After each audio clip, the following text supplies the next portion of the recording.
j'ai fait tiens vas-y et tout, je vais essayer de me lancer parce qu'en scrollant par contre j'étais tombée dans le TikTok anglophone sur des vulgarisateurs anglophones et j'ai fait ah ouais mais attends il y a ce mec qui parle d'histoire de l'art et tout et elle parle de ça et machin, trop bien tu vois. Donc je me lance et je fais le truc avec le fond vert là, je mets un tableau derrière moi, je raconte le tableau, fin d'histoire et en fait le premier TikTok il explose tu vois et je sais plus à 300 000 vues et tout, je fais oh trop bien et je me suis pris mes shoots de dopamine, donc pendant 3 mois j'en ai fait un par jour. Au moins ça m'a permis de me rendre compte que non, il n'y a pas que du mérite, il y a aussi de l'algo, tu vois. Enfin, je pense que si c'est nul, ça peut pas marcher comme mes tout premiers qui étaient ridicules. Mais là quand même tu le vois à l'œuvre vraiment. Exécuté par qui? Fabrice Florent.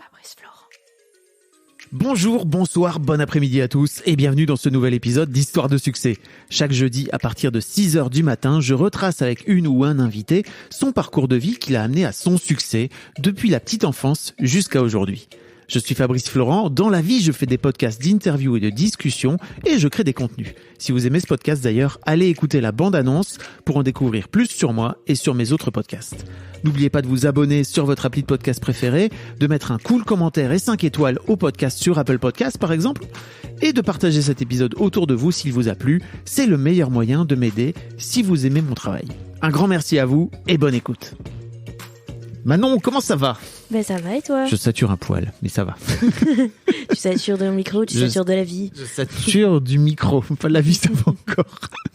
T'as pas encore rendu ton... C'est bon, non, je suis encore là. Manon Bril. Oui, c'est moi. D'où te vient déjà ce pseudo ? Qu'est-ce qui se passe ? Qu'est-ce qu'il est fin ce jeu de mots. Oui. Donc tu as entendu Nombril, Manon Bril. Ah oui, je l'avais pas. Parce que les gens, ils entendent pas toujours, oui. Ils ont pas Manon Bril ? C'est un peu le commentaire que j'ai depuis le début très régulièrement. Ah, Nombril. Ou alors des gens qui ont pas entendu et qui ont entendu mais qui pensent pas que c'est fait exprès et du coup ils font oh ses parents ils sont pas sympas. Alors c'est vraiment le jeu de mots. Et ça vient juste du fait que avant d'avoir ma chaîne et compagnie, j'étais prof des écoles et en 2008-9, là, je sais plus, comme tout le monde, j'ai ouvert une page Facebook et je me suis dit, j'ai pas envie que les parents d'élèves retrouvent ma page Facebook. Je vais mettre un pseudo et comme Facebook, c'est nombriliste, j'ai mis ma nombril, tu vois. C'est un peu une autodérision, en fait. Voilà. Bref, donc un super pseudo, mais en fait, il est pas mal parce que ça s'entend pas vraiment si tu le dis pas trop à voix haute. Enfin, on pourrait croire que c'est un vrai nom. Oui, on pourrait croire que c'est ton vrai nom. Contrairement à, je sais pas, Seb Lafrite. Ça sonne moins comme son vrai nom, tu dénigres pas son surnom, mais tu vois ce que je veux Seb, dire. il s'appelle Free. Il s'appelle Free. Ah, c'est pour ça, ouais. C'est pour ça. Je crois, hein. Attends, j'en sais rien. Mais si, je crois que si. Je pense qu'il s'appelle pas Lafrite et qu'il a fait un jeu de mots avec, j'imagine. Mais d'ailleurs, il l'utilise plus, ça, non? Seb Lafrite ? Non, je crois qu'il se fait appeler Seb désormais. Ouais. Bah, peut-être parce qu'il en a eu marre. Parce que j'en sais rien, moi je parle à sa place, alors comme si n'importe quoi. Mais je me dis, Bril, l'avantage c'est que, on dirait un vrai, d'ailleurs c'est littéralement un nom de famille, il y a une maison d'édition qui s'appelle comme ça ou quoi, donc ça passe, tu vois. C'est pas trop le jeu de mots, même si c'est un peu nul, j'ai pas trop honte avec le temps. Ça va. Ok. On va parler un peu de ton histoire, mais avant ça, Manon, donc pour les gens qui te connaissent pas, mais comment ça ? Quoi ? Tu es surtout connu pour cette chaîne que tu as lancée il y a 6-7 ans maintenant, c'est ça ? Bientôt 7 ? Écoute, 2015, septembre 2015, donc 6 ans. 6 ans et demi. 6 ans et demi, tout à fait. Oh là là. Là, vous la voyez pas, mais elle regarde dans le vide en disant que le temps passe vite. Ouais, puis en âge internet, ça commence à dater, quoi. Bah oui, là, t'es prêt. C'est clair. T'es avant les pranks, quoi. Ouais, non, tu crois ? Avant les pranks, je sais pas, peut-être en même temps. Non, disons que t'as fait partie de cette vague de vulgarisateurs. À un moment donné, il y avait beaucoup ça sur YouTube. Moi, j'ai l'impression d'être la deuxième vague. Quand je suis arrivée, il y avait déjà des grosses chaînes de vulga qui étaient en place, tu vois. Enfin, en tout cas, que moi, je regardais, machin et tout. J'en connaissais pas tant que ça, d'ailleurs, mais je regardais le Fossoyeur de film, je regardais Axolot. Je connaissais Y penser, tu vois, et oui, c'est vrai. Du coup j'ai l'impression que c'est la première génération, mais c'est vrai que ça joue pour certains 1 ou 2 ans avant Nota Bene, tu vois, c'est genre 1 an avant, 2 ans avant, un truc comme ça, et en fait pareil, en âge internet t'as l'impression que c'était il y a longtemps, donc moi j'ai toujours l'impression d'être pas la nouvelle, parce que maintenant c'est bon, je suis plus la nouvelle, mais quand même la deuxième génération, mais je pense qu'aux yeux de gens qui commencent maintenant, je fais partie de la première peut-être. Oui, c'est Mais ça. bon, en tout cas, quand je suis arrivée, il y avait déjà des trucs en place. Il y avait déjà la Vulga qui s'était structurée aussi, tu vois, entre eux, ils se connaissaient. C'était déjà un peu un groupe. Il y avait la vidéothèque d'Alexandrie qui avait été mise en place, qui était même limite déjà sur le déclin, je crois, tu vois. Donc, enfin, sur le déclin. C'était moins intense qu'à une autre période qu'ils avaient eue, je veux dire. Et voilà. Donc, mais bon, néanmoins, quand même, maintenant, ça fait longtemps que je suis là. Historienne de formation. Ouais, j'ai N'est-ce un pas doctorat, tout à fait. On va en reparler de tout ça. Ouais. Et effectivement, là, tu t'es devenue maintenant une productrice de vidéos sur les internets, quoi. C'est vraiment devenu ton métier. Et bah écoute, oui, donc productrice, puisque maintenant, enfin ça fait un moment que je fais travailler des gens aussi, que eh bien il est normal de les rémunérer dès qu'on peut. Enfin, dans un premier temps, on a tous fait bénévolement, puis quand ça commence à générer de l'argent, c'est quand même bien normal de payer les gens. Et pour les payer, il faut avoir une structure. Et donc depuis un moment, j'ai une boîte. Alors au début, j'étais en auto-entreprise, puis on bidouillait avec mes potes un peu au black, machin et tout. Puis après, quand on a commencé à décrocher des CNC, des trucs comme ça, il fallait soit passer par une autre boîte de production, ce qu'on a fait au début, puis ensuite on a fait nous-mêmes. Et pour ça, notamment pour pouvoir faire des cachets d'intermittence à mon caméraman, à Lucie, la dessinatrice avec qui je travaille, et maintenant avec son équipe, puisqu'elle est plus toute seule à faire les dessins animés, il nous fallait une boîte de production qui permette de faire ce statut-là. Donc, on a créé une première boîte, mais dont le statut convenait pas trop, et on vient d'en créer une nouvelle pour être bien comme il faut, et c'est une petite boîte de production, tout à fait. Bravo.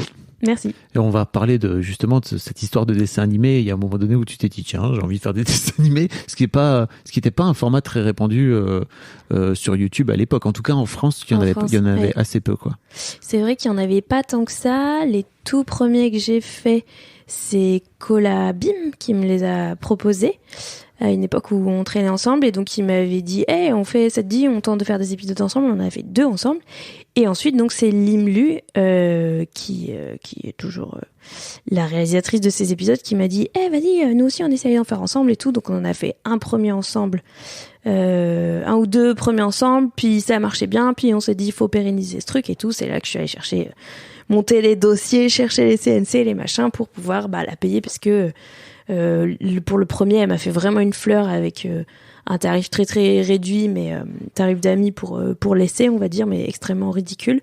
Et ensuite, elle m'a dit go, mais par contre, vu le temps que ça prend, évidemment, je pourrais pas lui demander de faire ça gratos, c'est pas normal. Donc, on est allé chercher des sous pour la payer. Dans un premier temps, le CNC, il passait entièrement dans son salaire.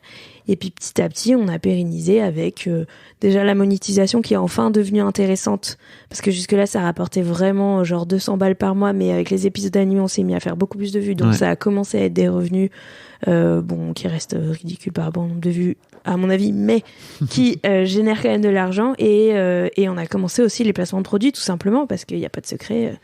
C'est là qu'est l'argent, et si on veut payer les gens comme il faut aller le chercher là où il est, quoi. On va reparler de tout ça, de ton modèle économique, parce que je trouve ça hyper intéressant.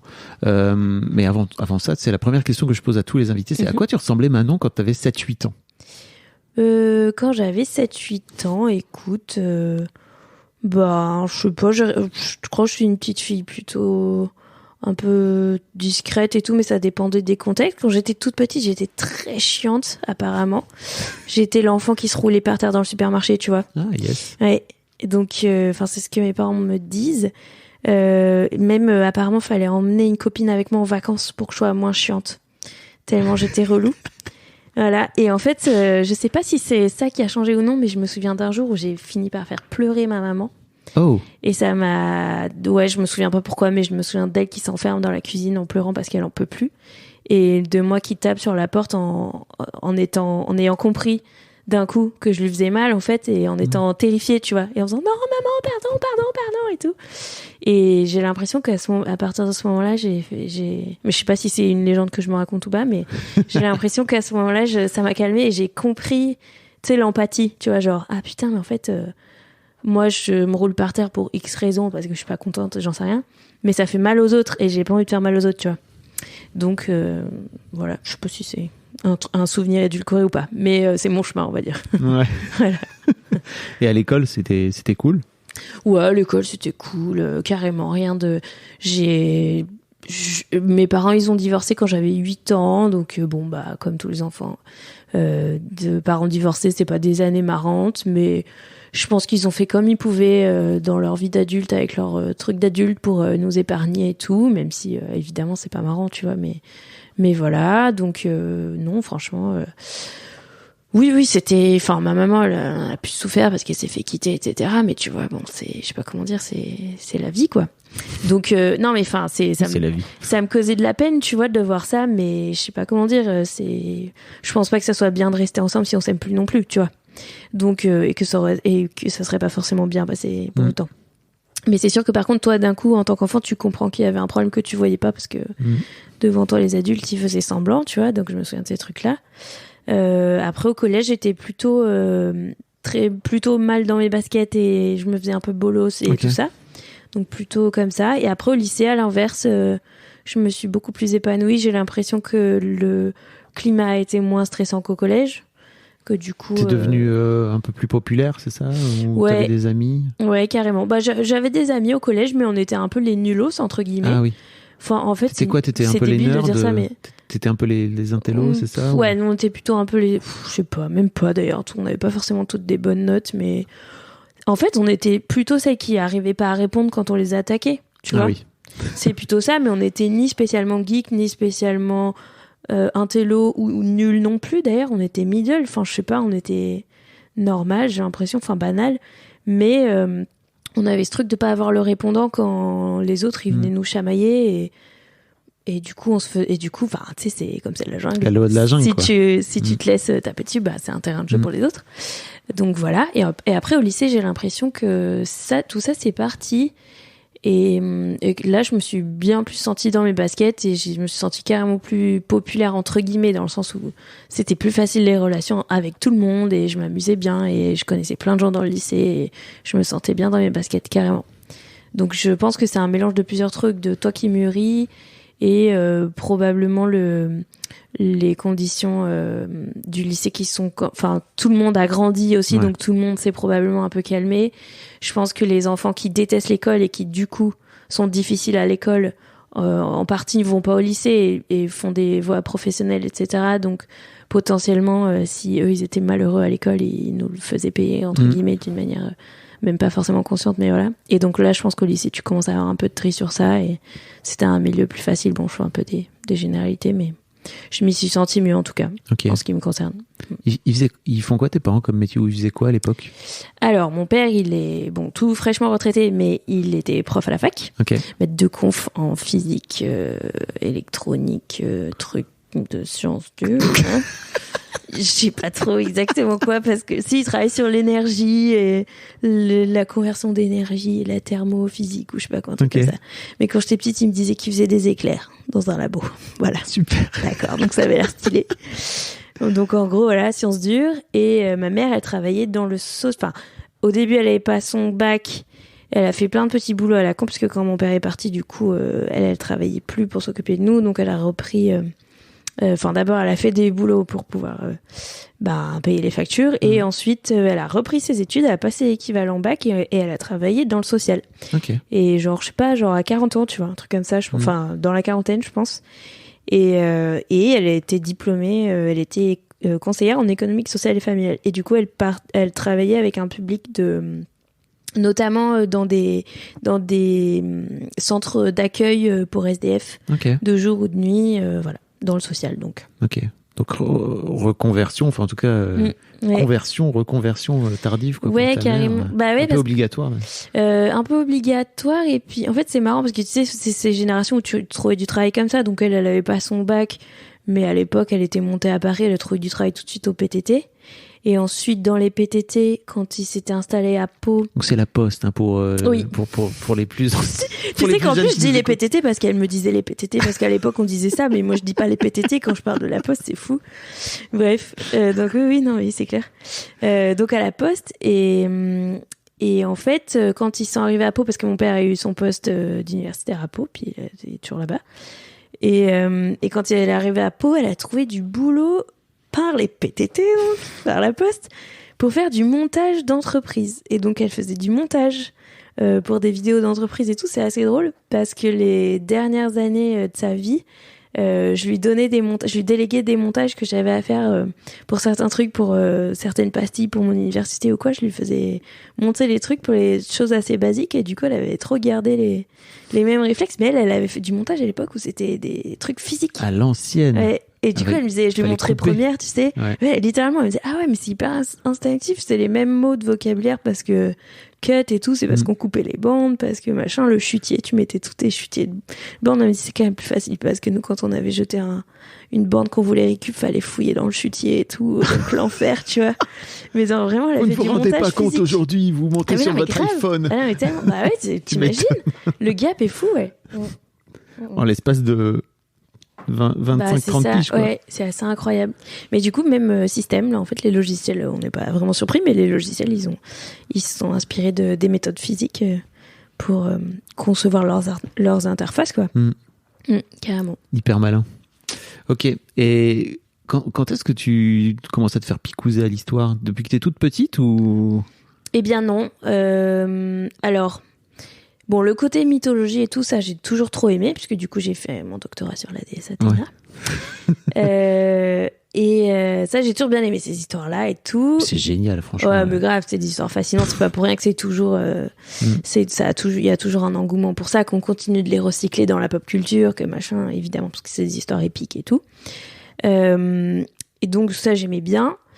Et ma mère, parmi les truc qu'elle faisait avant de reprendre ses études pour de vrai, elle a fait un peu d'histoire de l'art aussi, et donc j'aimais bien parce que justement elle nous racontait les tableaux comme j'ai fait dans mes premières vidéos où j'expliquais les tableaux. Elle me disait alors ça, l'histoire c'est ça, nanana et tout, ça j'aimais bien. Mais en vrai, histoire la discipline, c'est surtout parce qu'en prépa j'ai eu des profs géniaux, c'est souvent comme ça. Et moi j'ai fait un bac S, donc tu vois, j'ai eu 11 au bac, je crois, en histoire, donc pas spécialement bonne ni intéressée au lycée. Mais par contre, je suis partie dans une prépa littéraire parce qu'il y avait une option art plastique. Et à l'époque, je dessinais. J'avais pour ambition de faire des écoles de dessin animé. Ah, fou. Que j'ai totalement arrêté. Mais j'adore faire du dessin animé, mais en étant à l'écriture maintenant et pas au dessin. Enfin, j'aime bien cette ironie de mon parcours. Ouais, carrément. Mais bref. Et donc, là, j'ai eu 2 profs donc en Hippocagne d'histoire qui étaient fascinants, tu vois. Et après l'Hippocagne, comme rarement tu passes dans les grandes écoles, et moi en plus j'ai même pas fait la Cagne, j'ai fait que l'année d'Hippocagne. Je suis allée en L2 d'histoire parce que c'était la meilleure discipline que j'ai vue l'année d'avant. Et en fait j'ai trop aimé, quoi. Mais d'abord j'ai été prof des écoles avant de revenir à l'histoire. J'ai fini ma licence. J'ai fini ma licence d'histoire, et à l'époque tu passais le concours des écoles, de prof des écoles à ce moment-là. Donc j'ai fini ma licence d'histoire, j'ai fait la prépa concours, j'ai eu le concours. Et j'ai enseigné pendant 3 ans où je me suis mise à mi-temps parce que j'avais détesté la formation de prof. Vraiment, genre, l'IEFM, j'avais haï. Mais pourquoi tu t'étais lancée là-dedans, alors? Parce que quand t'as pas masse d'idées et que je viens d'une famille de profs, tu sais. Ah, donc, du côté de mon père. La reproduction sociale. Exactement. Mais moi, j'ai vraiment une théorie sur ça qui est que ça arrive beaucoup que les enfants de profs, ils deviennent profs parce que juste, en fait, tous les adultes autour de toi font ça. Les profs et tes parents, ils font ça. Tes parents, ils sont souvent, c'est pas obligé, mais c'était pas le cas chez moi, mais souvent ils se rencontrent au boulot, donc souvent les 2 parents ils sont profs. Les adultes que t'as à l'école, ils sont profs.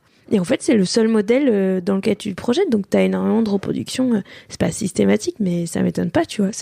Si tu sais pas trop quoi faire, en fait, ce qui était mon cas, tu fais les adultes ils font quoi? Ils font ça après quand ils sont grands, puis comme ça t'as toujours les vacances, puis nana et tout, tu vois, tu te dis ça. Donc je suis partie vers ça. Aujourd'hui, c'est mieux parce qu'on a Internet. Il y a des podcasts, tu vois, où les gens peuvent entendre d'autres parcours. Carrément. Mais c'est vrai qu'à l'époque, je crois qu'il y avait vraiment ce truc de... Ça t'enfermait dans un c'est truc, ça. Quoi. Je pense que c'est assez logique déjà. Bon, ça, c'est un truc classique de ton habitus. Tu te projettes pas forcément beaucoup plus loin, mais peut-être pas identiquement dans les métiers de tes parents. Mais là, en tout cas, non seulement les adultes autour de toi, ils font que ça, mais en plus, la journée, je pense, tu peux te dire, ok, c'est ça le travail de papa et de maman. Parce que les autres... Tu vois, par exemple, ma mère, j'avais moins d'images de ce qu'elle faisait. Mon père, je savais qu'il donnait des cours à la fac, même si en vrai, rien à voir avec ton prof de lycée. Mais du coup, j'avais une projection de c'est ça son quotidien. Donc du coup, tu te représentes le métier. J'ai l'impression que tout simplement, après, tu te projettes plus là-dedans, quoi. Okay. Même si, bien sûr, c'est pas obligé. Bon, voilà. Donc tu fais la formation. Oui, donc je fais la formation. Tu détestes ça. J'ai détesté l'IFM. J'ai trouvé, ça me suis fait chier à mourir. J'ai trouvé que c'était une horreur et je me suis dit, je vais pas du tout aimer ce métier. Mais qu'est-ce que tu détestais dans la formation en fait? Mais parce que alors je sais pas comment c'est maintenant, mais du coup moi je suis passée à l'ancien concours. Maintenant il faut un master et tout. Et moi c'était quand même, je pense même que c'était des meilleures conditions parce qu'en vrai on avait une année de formation payée avec des stages et tout. T'étais sur le terrain donc avec des mots. T'avais pas tant de terrain que ça en fait. T'avais 2 stages de 3 semaines et tous les lundis j'étais dans la même classe de l'année. Pardon. Mais sinon le reste c'était des cours comme à la fac et tout avec des profs d'université qui font de la recherche ou des enseignants qui ont passé des trucs de formateurs mais qui font de la recherche sur les sciences de l'éducation et en fait j'avais l'impression que soit ils enfonçaient des putains de portes ouvertes, mais vraiment genre, il faut avancer au rythme de 5 enfants et tout. Enfin, genre vraiment que des trucs de putain de bon sens. Ou alors, ils nous proposaient des trucs extrêmement compliqués que toi, en tant que jeune prof débutant, tu peux pas intégrer. Et des trucs de pédagogie poussés, je pense hyper intéressant quand t'es un prof confirmé et que du coup, t'as de la bouteille et tu peux réfléchir à d'autres modes d'éducation et mettre des trucs en place dans ta classe et tout. Mais nous, ce qu'on voulait, c'était déjà survivre lundi prochain dans la classe, tu vois. Et en fait, c'était... Et donc, avec les maîtres formateurs qui te disaient « Alors, on va faire une mise en situation freinée. Donc, imaginez que vous avez 10 élèves dans la classe. Oui, mais moi, j'en ai 30, en fait. Non, mais imaginons. Ils disaient tout le temps des trucs comme ça et tu fais... Mais trop bien, ton atelier, il est chambé, mais moi, j'ai 25 autres élèves enfin, pas 25, voilà, je suis pas très bonne en calcul mental, en gros, je suis prof. Ça fait mais 20, tu vois, mais okay. Ouais, voilà. Mais enfin, tu vois, bref, c'était que des trucs comme ça, soit qui me rendaient ouf, soit que je bitais rien, et dans la classe, c'était dur, tu vois, de trouver sa place et tout, alors que j'ai eu que des gamins quasiment mignons, j'ai eu un stage un peu dur, mais sinon, franchement, ils étaient choux.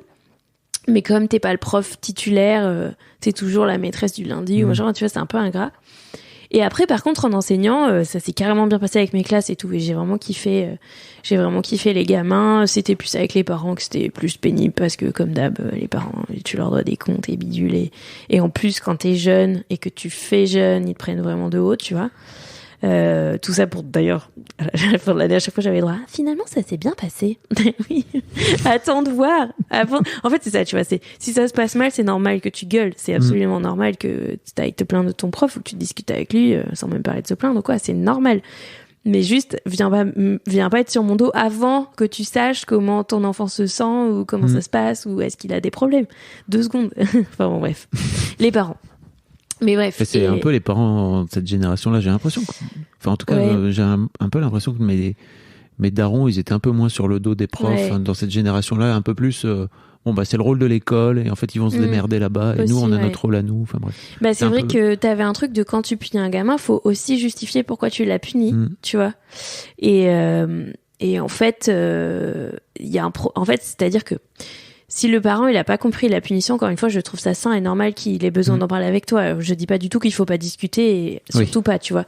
Et au contraire, c'est très important d'avoir le dialogue avec les familles, au contraire. Mais c'est juste que si ils viennent te prendre à défaut en te demandant des comptes, avec en plus le gosse à côté à qui donne la main, le gamin il entend, maîtresse elle dit de la merde, en gros. Tu peux être sûr que le gosse dans la classe après, il va jamais rien prendre de ce que tu lui donnes en fait. Quand bien même c'est des bons trucs et parce qu'il va se dire de toute façon, ou alors éventuellement il va prendre ton parti, ça arrive aussi. Et c'est vis-à-vis de ses parents, ça dépend, tu sais, les enfants, c'est maîtresse qui l'a dit, ça existe aussi, tu vois. Bien sûr. Et du coup les parents ils vont eux aussi être en difficulté. Enfin bref, on n'y gagne pas à devant l'enfant pas à coopérer. Je pense. Mais après voilà, je dis pas qu'il faut pas surtout pas ne pas discuter ou quoi, mais c'est juste tu sens qu'il y a un truc de on me doit ça, tu vois, et c'est pas normal, et mon enfant et tu dis si là en fait votre enfant il est turbulent ou alors il a tapé machin, c'est normal qu'il soit puni en fait, c'est voilà, c'est un fonctionnement de société. Et des fois c'est compliqué. Alors c'est toujours pareil, c'est qu'en plus tu te rappelles des parents qui ont été difficiles, mais il y en a aussi plein qui étaient adorables et trop mignons et qui te soutenaient. Mais quand t'es un jeune prof et tout, tu vois, ces trucs-là, c'était dur. Bref, Moi, Donc- j'ai envie de leur faire des câlins à tous les jeunes profs, hein, vraiment. Je me dis, Ouais, quel ouais, sacerdoce, puis- quoi. ouais, déjà, c'est vraiment ingrat comme métier, et en fait, c'est tellement important, on a trop besoin d'eux. Et c'est trop mal considéré dans la société. Enfin, il y a, Ah il y a ouais, rien c'est qui terrible. marche. Je vous C'est fais des terrible. bisous, les profs qui nous Ouais, écoutent. de parce ouf, que vraiment. c'est très dur. Ah non, mais moi, ça me manque pas du tout, parce que c'est épuisant, stressant, enfin bref, et ingrat. Tout le monde te dit, oh, ça va justement, oh, t'as les week-ends, t'as les vacances, oh, vous êtes en grève. Ah, putain, mais tu n'as pas idée. Et surtout, t'es payé une misère pour le nombre de travail que tu fais. Enfin bon, bref. Donc ça me manque pas, mais par contre, en classe, j'ai pris beaucoup de plaisir. Une fois que j'ai eu ma classe à moi, et que c'était ma classe, et qu'on pouvait construire un truc ensemble sur le long terme et tout. Mais comme je m'étais mise tout de suite à mi-temps en me disant, ça va pas me plaire, il faut que j'ai une roue de secours, j'avais démarré un master. Et à l'issue du master d'histoire, j'ai eu une opportunité pour aller en thèse financée. Donc j'ai pu arrêter d'enseigner. Mais je suis toujours prof, je suis juste en dispo. Depuis... Encore. depuis 2013, je crois. Je suis en dispo. Enfin, j'ai été détachée d'abord parce que j'avais mon contrat doctoral. Donc quand tu as un contrat à côté, tu peux faire valoir. Bref, tu peux continuer à accumuler tes points d'ancienneté puisque tu travailles pour l'État. Quand je faisais ma recherche, je travaillais pour l'État. Mais ensuite, en dispo, et depuis que je fais mes vidéos, je suis en dispo. Donc, je me fais oublier, tu sais, de l'administration. Donc, on sait jamais, tu vois. Mais bon, je pense qu'à un moment donné, ils vont me dire, bon, bah, maintenant, faut démissionner et tout. Mais bref. Donc, pour l'instant, je renouvelle Parce ma que ça veut dispo. dire que demain, tu peux dire, écoutez, je suis de retour. À la rentrée prochaine, je peux dire, je récupère mon poste, absolument. Enfin, mon poste, j'ai pas eu de poste à moi attitré, mais, Non, moi, tu peux mais j'ai le récupérer. statut de prof et il serait obligé de m'attribuer un truc. Ceci dit, je crois qu'ils recherchent. Donc, si tu veux, à mon avis, tu n'aurais pas trop de mal Voilà. à trouver. C'est ça. À mon avis, il manque C'est ça, ouais, carrément. de mains. C'est ça. Mais non, parce que maintenant, ils mettent tes vidéos dans les lycées pour faire les cours. Ça n'est pas un cours. Attention, les vidéos ne remplacent pas les profs. Et puis, en tant qu'enseignant prof, je suis... Mais oui. Mais je vois dans tous oui, tu veux dire, genre ma classe, ça pourrait être ça. Bah, grave. C'est genre, en fait, si, je suis Bonjour. en poste, j'ai mis des vidéos et les élèves, ils regardent mes vidéos, c'est tout. Tu restes à côté. Vous voulez un commentaire de texte? Je peux vous faire. Petite audio-description si vous voulez. Ça n'existe plus, les audio-descriptions, les commentaires audio, c'est triste. Les commentaires, quoi? Sur ça les existait DVD. Tu sais ouais, la version bonus commentée, DVD commentée par le réel j'avoue. ou les acteurs ou je sais pas quoi. Tu pourrais faire ça. Bah, c'est les vidéos de React sur Twitch. Enfin, c'est les streams Quand tu fais toi-même tes propres tu React. commentes, ça se fait pas mal, ça, non? De mater un docu ou une vidéo de toi et de commenter avec ton chat ce que t'as fait et tout.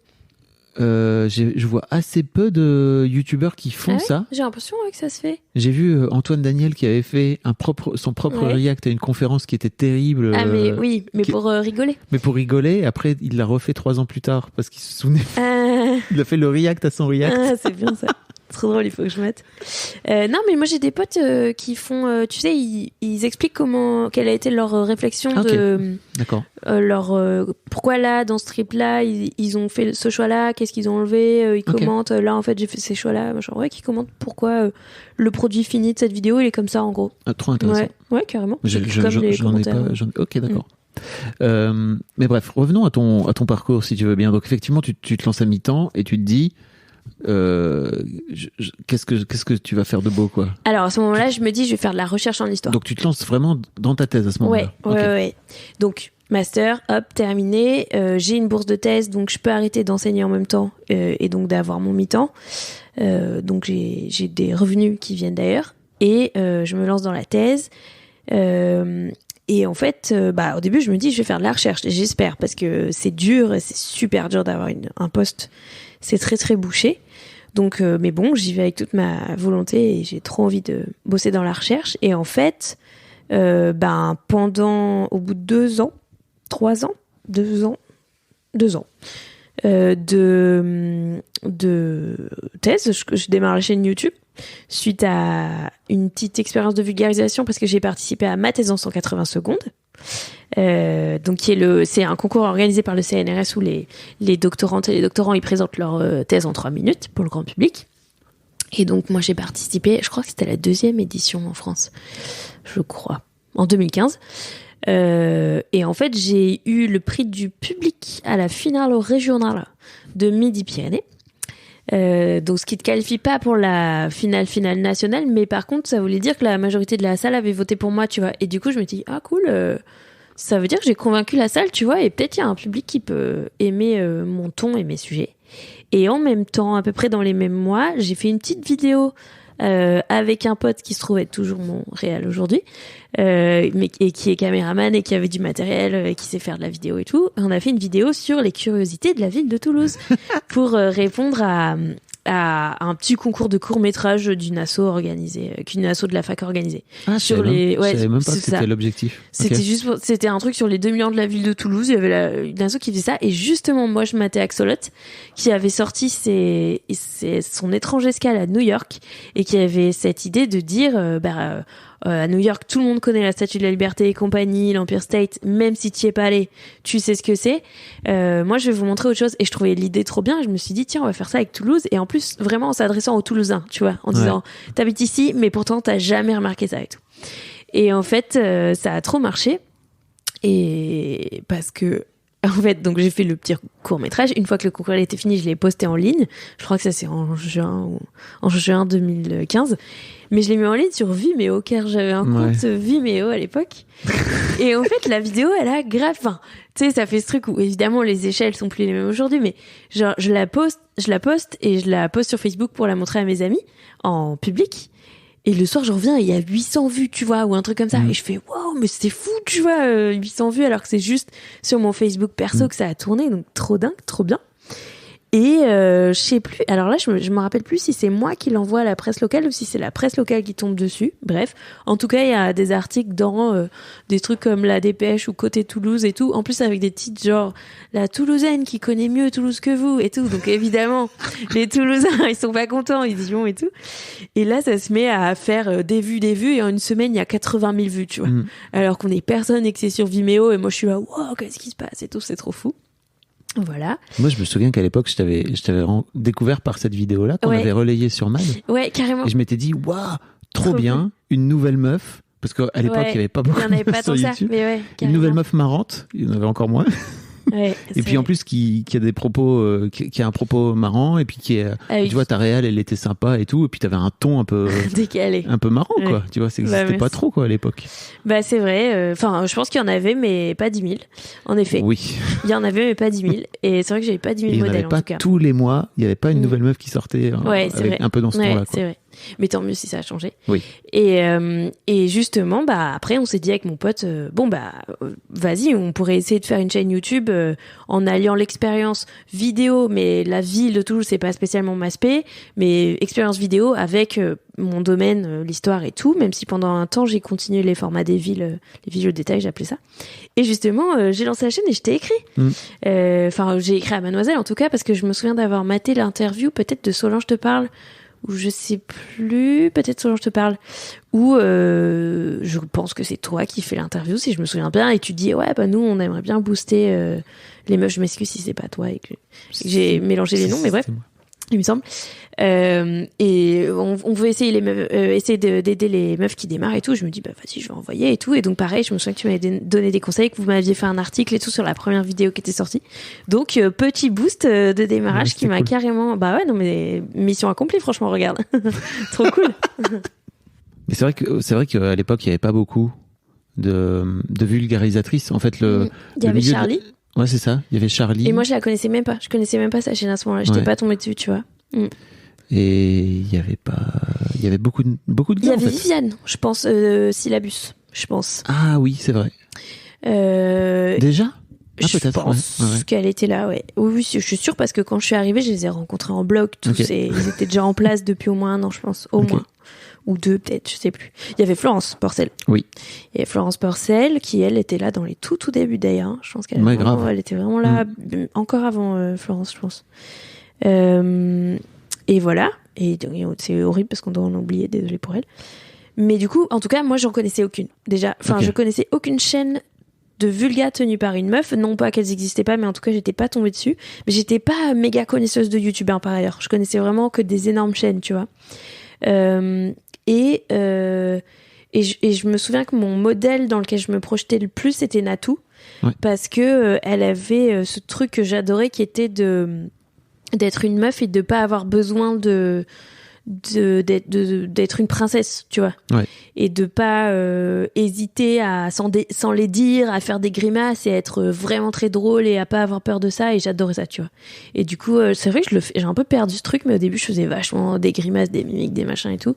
Et je trouvais ça trop cool qu'elle s'en batte les steaks de à quoi elle ressemblait, puisque c'était pas le propos, sa chaîne, c'était une chaîne d'humour point barre, tu vois.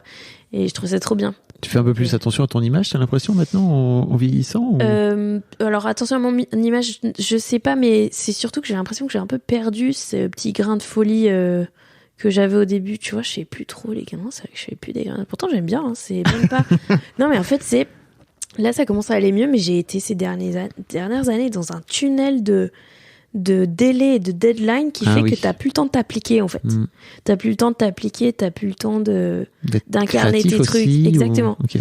Et en fait, il y a plein de trucs qui se perdent au passage comme ça. Mais même au début, tu vois, je cachais des easter eggs dans mes vidéos, des trucs comme ça, et je prenais du temps et beaucoup de plaisir à faire ça. Et là, j'ai des deadlines de malade qui font que, bon, faut prendre le script, on le dit, on le tourne, on le monte, et ça perd en âme, clairement. Mais voilà, en tout cas, je travaille en ce moment à aménager. C'est trop intéressant de te rendre compte, d'avoir réussi, on en reparlera, mais d'avoir réussi à t'aménager de l'espace mental pour ça aussi, quoi. J'y bosse pour retrouver revenir ça. À ton...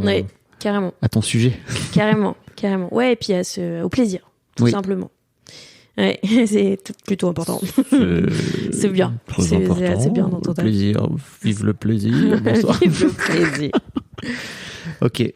Donc ouais, tu te lances là-dedans avec donc ton poteau réel. Ouais, Bart. Donc. Bart. Et tu. Tout à fait. Et alors, comment ça se passe dans ta tête ok, donc en fait c'est des vidéos un peu pour la rigolade, tu vois, peut-être il y a moyen que ça devienne mon métier, quoi.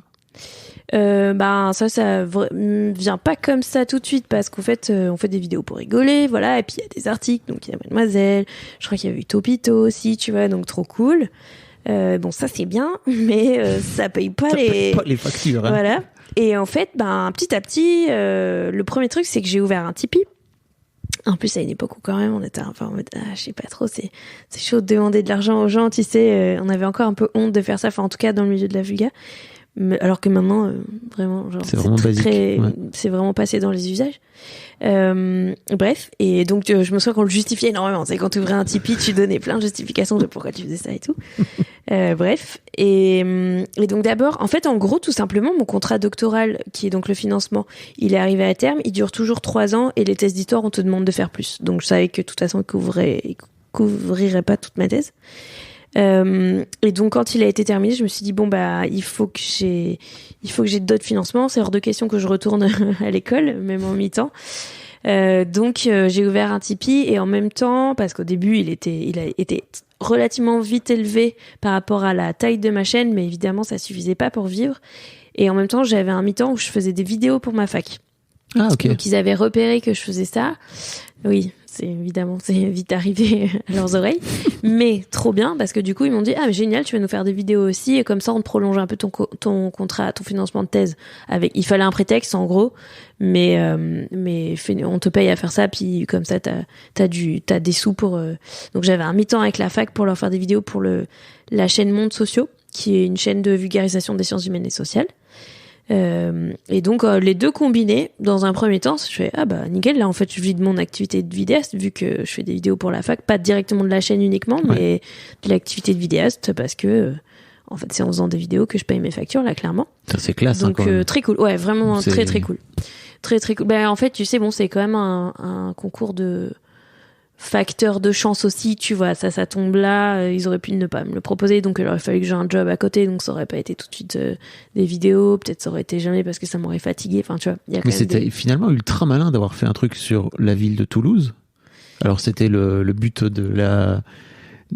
du concours, c'est ça, mais en fait c'était ultra malin d'aller chercher un truc ultra local, parce que finalement ça t'a mis un zoom pour émerger peut-être local très très rapide, quoi. C'est possible, ouais. Et puis en France on aime bien le côté régionaliste, tu vois, j'ai un peu l'impression qu'il y a ce truc là, quoi. Alors je sais pas si c'est malin dans le sens où c'est pas réfléchi, mais il se trouve que ça tombe, tu vois, c'est plutôt ça, mais en tout cas le créneau a bien marché. Cela dit, c'était la première vidéo, puis après tout de suite on est passé sur autre chose, tu vois. Mais putain, par contre, je repense toujours au fait que si j'avais mis cette vidéo sur YouTube à ce moment-là au lieu de Vimeo, ça aurait été vraiment autre chose, ça aurait été probablement encore plus viral et j'aurais pu construire tout de suite une... Peut-être avec le système de recommandation, etc. déjà à l'époque qui commence à exister. Après, c'est pas grave, tout va bien maintenant, c'est pas comme si on galérait. Mais bref, et donc... mais oui, peut-être que ça a carrément contribué. Et puis voilà, et puis après, petit à petit, comme je disais, donc je finis ma thèse. Déjà, fallait finir la thèse, c'était le truc, et c'était hors de question de pas finir, sachant que j'avais un financement et machin et tout. Je voulais aller au bout. Et puis comme ça, je me sentais plus légitime dans mon truc de vulga. Enfin, c'est pas que tu ne peux pas faire de vulga si tu n'as pas de diplôme, hein, attention. Mais comme ça, j'étais allée au bout de la démarche. Non, mais j'insiste parce qu'il y a plein de vidéastes qui ont pas de diplôme et qui font très bon travail. C'est pas la question, tu vois. Mais comme ça, j'allais au bout du truc. Et en vrai, c'est un énorme plus sur ma carte de visite pour plein d'institutions avec qui je bosse. Et je le vois parce que j'ai des amis à taille de chaîne à peu près équivalente en vulga qui n'ont pas ça, ou même qui ont des chaînes plus grosses. Et j'ai des trucs très stylés parce que je sais que les musées et les trucs comme ça, des fois, ils sont encore un peu frileux. Et que quand leur service com, ils disent « Non, mais regardez, elle a un doctorat », ça me fait passer devant certains, tu vois. Donc écoute, franchement, j'en ai chié pour faire ma thèse, et tu sais quoi, ça paye. Voilà, donc je crache pas dessus. Ça veut pas du tout dire, encore une fois, que les autres ils font pas du bon boulot, hein, c'est pas ça que je dis, mais juste clairement ça me fait passer devant pour certains trucs, je le vois.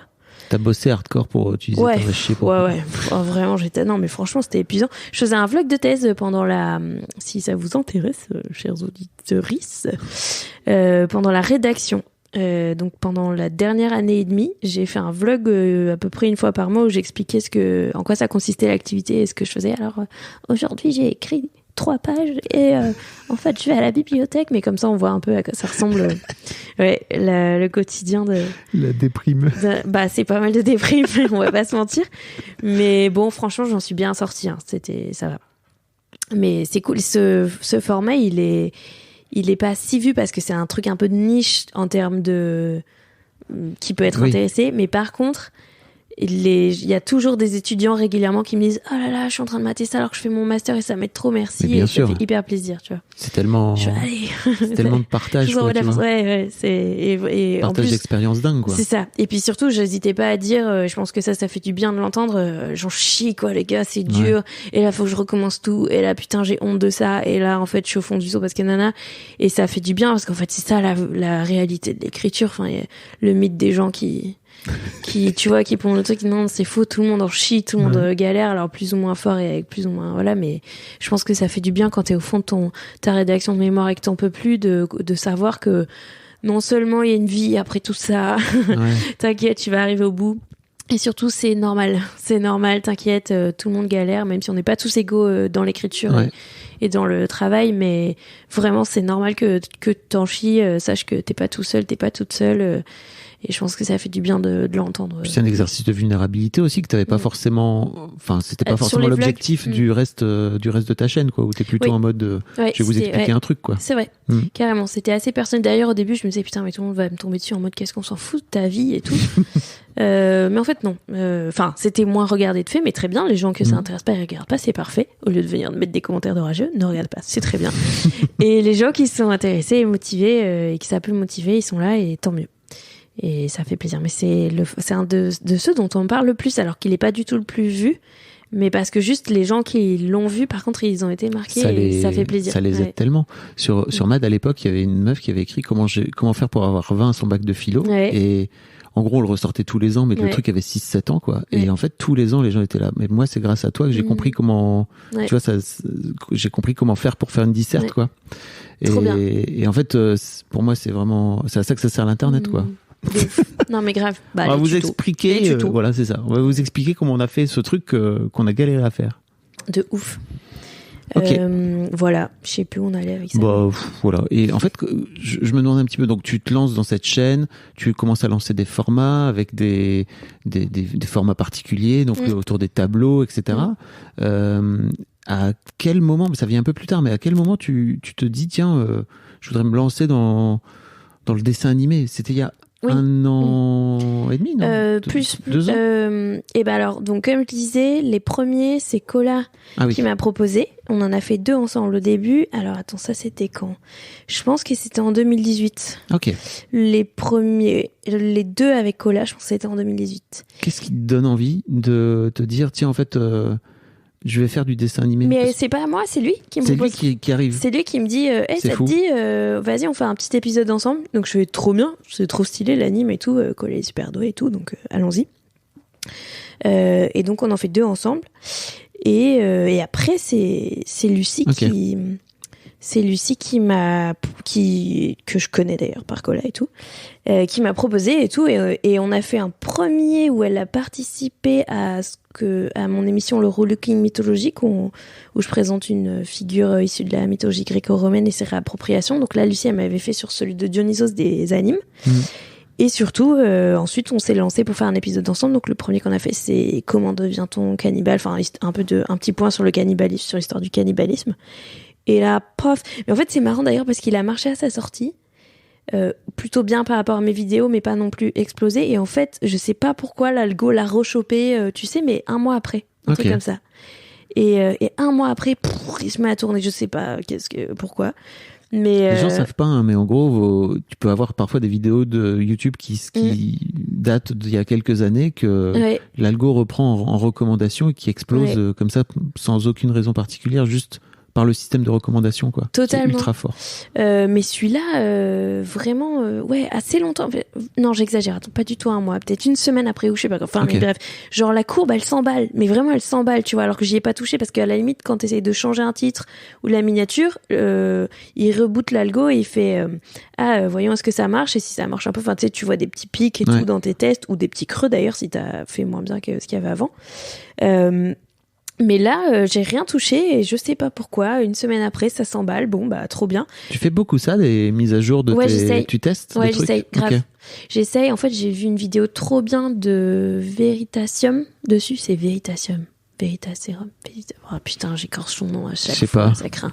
Un vulgarisateur américain. Qui est un des tauliers de la vulga anglophone et qui était là il y a des années avant nous tous. Et en fait, il a fait une vidéo trop bien où il explique, donc c'est en anglais, mais c'est vraiment trop cool, où il explique la science de... Veritasium, merci. Attends, j'ai 11 millions et demi d'abonnés, je connaissais même pas. En fait, en vérité, j'en regarde pas beaucoup des vidéastes américains. Je sais plus pourquoi j'ai regardé ça, probablement parce qu'on m'en a parlé, je me suis dit tiens, je vais aller voir. Et en fait, il parle du putaclic ou non putaclic, de toute cette question où nous, en vulga, on a un truc, tu sais, où on est trop noble pour s'abaisser à faire des titres vulgaires. Vous êtes docteur. Oui, car nous sommes des gros cerveaux. PhD. Voilà. Non, mais t'as quand même un esprit élitiste un peu de merde, chevalier blanc. Non, mais on va pas se mentir, c'est ça quand même, tu vois, la vulga, genre, on fait pas de la merde, tu vois. On va certainement pas faire les rigolos ou alors des titres putaclic parce que c'est rabaisser son contenu. Bon, très bien. Et en fait, il dit, pendant un temps, je pensais comme ça et je fonctionnais comme ça et ma chaîne, elle marchait. Et puis, en fait, l'algo de YouTube, il a changé. Et pendant très longtemps, l'algo de YouTube, il montrait à tes abonnés tes vidéos. Si t'avais été abonné à une chaîne, l'algo, il te montrait les nouvelles vidéos. Et en fait, YouTube, il a fait « Ah, c'est quand même vachement plus intéressant si je monte des vidéos qui te font rester sur YouTube, quelle que soit la vidéo. » Et donc, l'algo, il a changé. Et le but de YouTube, c'est que tu restes là, mais c'est pas forcément en regardant des trucs auxquels tu t'es abonné, ça peut, mais si c'est des vidéos, oui, tu sais, c'est des paramètres il regarde si t'es resté longtemps sur la vidéo, il regarde si t'es allé cliquer sur une autre vidéo après avoir maté ta vidéo. Et du coup, il va pousser ta vidéo parce qu'il sait que ça fait rester les gens, entre guillemets. C'est pour ça que, par exemple, les dramas où les gens se répondent, ça marche bien parce que tu vas cliquer sur la vidéo de réponse et machin. Ouais, mais il y a aussi vraiment un truc d'algo, tu vois. Et donc, il va regarder évidemment si ça a beaucoup cliqué, mais si t'as cliqué et que tu t'es barré tout de suite, il se dit non, c'est mensonger. Enfin, tu vois, ça sert à rien d'être putaclic au sens, si tu mens sur le contenu, ça ne marche pas non plus. Mais bref. Et donc voilà. Et donc il parle de ça. Il dit en fait l'algo il a changé et d'un coup en fait mes vues elles s'effondrent parce que c'est plus juste. Je peux pas juste me reposer sur les gens sont abonnés donc ils vont venir regarder. Et en fait je me rends compte à quel point mes titres étaient pas du tout engageants et que les gens vraiment ils venaient juste parce que ils aimaient beaucoup, mais aussi parce que l'algo leur mettait sous le nez. Mais que là c'est plus le cas et qu'en fait maintenant on est mis tous en compète et il faut que j'attire des nouveaux gens et bidule. Bref. Et en fait, il dit, la moitié de ton job, c'est faire venir les gens sur ta vidéo. Donc, ton titre et ta miniature, c'est trop important. Et il faut que ça clique. Et donc, il dit, nous, il doit avoir une méga boîte et tout, mais il dit, j'ai carrément un groupe de gens qui réfléchissent à me faire des miniatures, des titres, et on des tests régulièrement, et il monte ses courbes, et c'est ouf comment il y a des vidéos d'un coup, après avoir changé le titre et le machin, paf, elles revivent, tu vois, elles redécollent et tout. Donc moi, j'essaye aussi, mais j'ai pas une équipe comme ça, et j'ai pas forcément les bonnes idées et tout. Bientôt. Ouais, j'aimerais bien, ouais. Dans l'empire de Manon Bril. Community managers qui sachent mieux faire ça que moi, mais en vrai c'est trop important si t'as fait la pour meilleure. L'instant tu fais tout toute seule, c'est ce que sur ça ouais. Sur ça ouais, les posts et tout, et en vrai ça prend du temps et c'est vraiment un boulot donc de community manager. J'aimerais bien prendre quelqu'un qui fait ça, j'ai réfléchi, mais du coup c'est un boulot aussi de refaire, tu sais, flemme, tu vois, de rechercher une idée, rechercher une miniature. C'est quoi la balance entre là c'est très très clickbait mais c'est mensonger, ça va saouler les gens et ça sert à rien. Enfin bref, lui il parle de tout ça, tu vois, il dit il faut un titre honnête évidemment mais quand même accrocheur, et donc il te fait réfléchir à une phrase laissée en suspens ou une question que tu poses, et enfin tu vois, il réfléchit à ces trucs là, c'est hyper intéressant. Et il dit vraiment, c'est très bien si t'as fait la meilleure vidéo du monde, mais que personne n'est venu la voir, t'as pas fait ton job de vulgarisateur en fait. Et il faut arrêter de faire oui, non, on va pas avilir je vais mettre le titre du théorème de mathématiques dont je parle. Non. Tu vois, tu fais un titre où on comprend pourquoi c'est important d'aller mater cette vidéo, ou pourquoi t'as trop envie d'y aller, ou machin. Bref. Et donc ça, c'est un job, et il y a encore du classisme sur ça parce que je vais pas mettre ça mais moi je m'en fous un peu, je veux que les gens y viennent, je veux pas non plus leur mentir parce que sinon encore une fois ça sert à rien, ils sont déçus, ils sont énervés, c'est pas ça le truc, mais il faut réfléchir à comment on les fait venir aussi. Donc j'essaye régulièrement de changer les trucs, je reposte aussi les anciennes vidéos, ça les rebooste un peu dans l'onglet communauté avec les nouveaux titres ou pas, pour voir si les gens qui étaient passés à côté, ils tombent dessus ou non, à d'autres heures, tu vois, je fais des tests. Okay.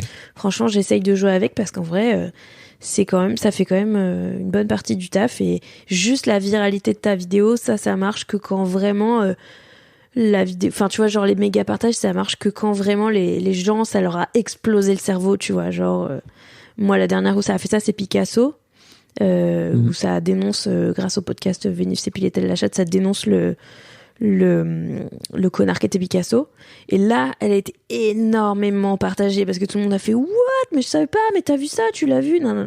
Mais sinon, même si t'as fait une vidéo trop bien, les gens ils ont kiffé, mais ils ont pas forcément le besoin de le partager, tu vois, de le montrer aux autres et de bidule. Donc en vrai il faut que tu les attires, il faut que tu les aspires avec ton titre et ta miniature de base, quoi. Tu peux pas te reposer sur les partages, et l'algo il a changé, et d'ailleurs il change tout le temps, mais voilà. Bref, donc oui, régulièrement j'essaye d'autres trucs et tout. Ce qui est trop intéressant, c'est que tu t'es aussi... Il n'y a pas beaucoup, je vais jusqu'au bout, mais il n'y a pas beaucoup de youtubeurs qui sont mis comme tu t'es mise sur TikTok. Ouais, ça arrive, ça commence. Parce que je leur ai dit en mai, j'aurais dit c'est trop bien, venez. Je te jure. Ah ouais, grave, je l'ai vraiment dit à plein de potes. C'est tellement un format différent de ce que tu as l'habitude de faire. Ouais.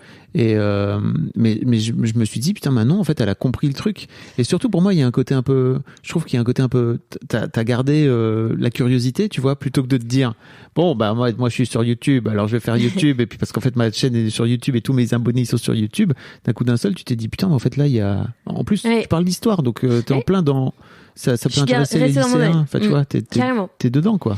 Ben en fait je suis très contente de cette expérience TikTok, figure-toi, parce que au début, alors il y avait quand même quelques personnes qui étaient là, il y avait Nota Bene d'ailleurs, parce que Ben il est toujours en avant sur tout le monde et tout, il flaire les trucs de ouf, tu vois. Donc Ben il avait sa chaîne, il a toujours sa chaîne. Il y en avait quelques-uns qui étaient là, et en fait il y a eu deux trucs. D'abord il y a un créatif dans un live qu'on avait fait ensemble qui m'a lancé le challenge de faire un TikTok de vulgarisation. Mais à un moment il y en avait pas du tout, c'était confinement ou juste après le premier confinement, genre mars ou enfin genre avril ou mai 2020, tu vois, un truc comme ça. Donc à ce moment-là, j'avais même pas l'appli, tu vois. Je savais péniblement ce que c'était un TikTok. Donc rappelons, t'as 30 j'ai 34 ans. Voilà, t'es pas censé être. Non, j'étais pas la cible. Bah maintenant, je pense que ça se démocratise, Bien mais là, sûr. j'étais pas la cible. Ouais. Et d'ailleurs, il est trop gênant le TikTok que j'ai fait. En vrai, il a été. D'ailleurs, oui, comme on a parlé de la fessée, donc en plus, il a été striké parce que tu sais, ils sont au taquet sur TikTok sur la censure. Bon, bref. Et j'avais pas les codes et tout. Bref, j'ai fait un truc un peu nulos, mais c'est pas grave. Ça m'a fait télécharger l'appli et regarder ce qu'il y avait dessus déjà. Premier truc. Et ensuite, bon, je vois qu'il y a quelques copains, mais pas grand monde. J'ai essayé de faire des petites vidéos marrantes parce que comme tu vois que des vidéos marrantes, t'as envie de le faire aussi, ça ne marche pas du tout. C'est ridicule. C'est vraiment la boumeuse qui essaye de faire les trucs comme les jeunes. C'est ridicule. Très bien. Non, mais tu sais, voilà, tu testes, t'as envie de t'amuser, toi aussi, t'as envie de le faire. Tu te rends compte à quel point on est vite des boomers aujourd'hui? C'est-à-dire que t'as 34 balais et t'es déjà en train de te dire putain, mais merde, je suis une boomeuse. Bah, sur cette appli-là, ouais. J'ai vu un article du Monde qui disait ça y est, en fait, si tu utilises un gif sur internet, ça y est, en fait, t'es boomer, quoi. T'es un vieux. Ouais, moi j'ai l'impression que ça fait un peu vieux. Ouais, c'est trop tard. C'est dead. Mais en fait, c'est pas que t'es un boomer, c'est juste que tu parles aux gens de ton âge, c'est tout. Il y a pas de. Oui. Et entre gens de notre âge, on se comprend. C'est comme les vrais boomers au sens générationnel, c'est-à-dire les 60, 70. 70, ils mettent énormément d'emojis où tu vois dans souvent leur pleure de rire. Ouais, voilà. Et donc, toi, ça te fait, moi trentenaire, ça me fait vraiment un effet de oh là là, la vieille personne qui m'écrit. Et en même temps, entre eux, ils se parlent comme ça, c'est leur code de. Ouais. Voilà, c'est tout. C'est juste, t'as un langage comme à l'oral ou à l'écrit, t'as juste un langage approprié à ton âge et à ta génération sur une plateforme, tu vois. Donc tu vois juste, ça transparaît l'âge, mais comme quand on va se parler en vrai, ton âge il transparaît aussi, tu vois. Enfin, bref. Donc. Ouais, je sais pas, c'est juste. Mais bon, par contre, ce qu'il y a, c'est là où c'est gênant, c'est quand tu veux faire jeune et que non, tu vois. Donc dans un premier temps, j'ai fait ces trucs gênants là, et ensuite, je pense qu'ils y sont encore. Si tu scroll au tout début de ma page, allez vous délecter de ça. Et ensuite, je me suis dit au deuxième confinement en novembre 2020. J'ai fait tiens vas-y et tout, je vais essayer de me lancer parce qu'en scrollant par contre j'étais tombée dans le TikTok anglophone sur des vulgarisateurs anglophones et j'avais fait ah ouais mais attends il y a ce mec qui parle d'histoire de l'art et tout et elle parle de ça et machin trop bien tu vois et juste en fait c'est tout simple et ils ont pas besoin d'en faire des caisses, c'est eux qui parlent et t'expliques un truc en fait ils font masse de vues, peut-être que ça peut intéresser, tu vois. Donc je me lance et je fais le truc avec le fond vert, là je mets un tableau derrière moi, je raconte le tableau, fin d'histoire. Et en fait le premier TikTok, le premier vrai TikTok entre guillemets on va dire, il explose, tu vois, et je sais plus à 300 000 vues et tout, je fais oh trop bien. Et puis en plus là, tu sais c'est les abonnements hyper vite et comme c'était super différent de ce qu'il y avait en français en tout cas, il y en avait vraiment pas beaucoup. En plus c'est frais, c'est nouveau et là je me suis pris mes shoots de dopamine, donc pendant 3 mois j'en ai fait un par jour, donc attention il faisait pas 300 000 vues à chaque fois évidemment, donc là tu vois, par contre c'est intéressant TikTok parce que tu vois vraiment l'algorithme, il est palpable, tu vois, vraiment genre oui tu le comprends plus que YouTube quoi. Bah oui et non, mais en tout cas tu vois à quel point vraiment il y a de l'injustice avec ça et moi du coup pour en avoir fait un par jour pendant longtemps pour des vidéos vraiment extrêmement proches, suivant l'heure, et même apparemment à ce que j'ai compris t'es en concurrence avec les autres vidéos qui sortent en même temps et l'algo, je sais pas si c'est vrai mais on m'a dit l'algo il compare mais mettons t'as 10 vidéos qui sortent en même temps, elles sont en concurrence, il regarde laquelle est la plus likée ou la plus matée en entier et il la pousse et les autres pas, tu vois. Donc en fait ça dépend aussi de qui sort en même temps que toi, mais en soi c'est logique, genre même pour le temps d'attention de tout le monde, comme sur YouTube tu me diras, tu vois s'il y a 2 gros trucs en même temps qui sortent, tu vas cliquer sur un, peut-être pas sur les 2, bref. Et donc voilà, donc en tout cas là vraiment tu vois l'algorithme à l'œuvre parce que sur des vidéos équivalentes j'en ai qui font 200 000 vues et d'autres 2000, tu vois. Et pendant un mois tu sais pas pourquoi tu plafonnes à 5000 vues et ensuite c'est reparti, tu fais des dizaines de milliers de vues, enfin vraiment c'est très bizarre. Mais bref, au moins ça m'a permis de me rendre compte que non, il n'y a pas que du mérite, il y a aussi de l'algo, tu vois. Enfin, je pense que si c'est nul, ça peut pas marcher comme mes tout premiers qui étaient ridicules. Mais là, quand même, tu le vois à l'œuvre, vraiment. Bref. Mais tout comme, du coup, si tu publies et que t'es régulier, les gens y suivent et ça fonctionne, tu vois. En plus, là, il y a de la place. Bon, là, ça commence à être vite bouché, mais il y a de la place. Donc, je me suis faufilée dans ce créneau tant qu'il était là.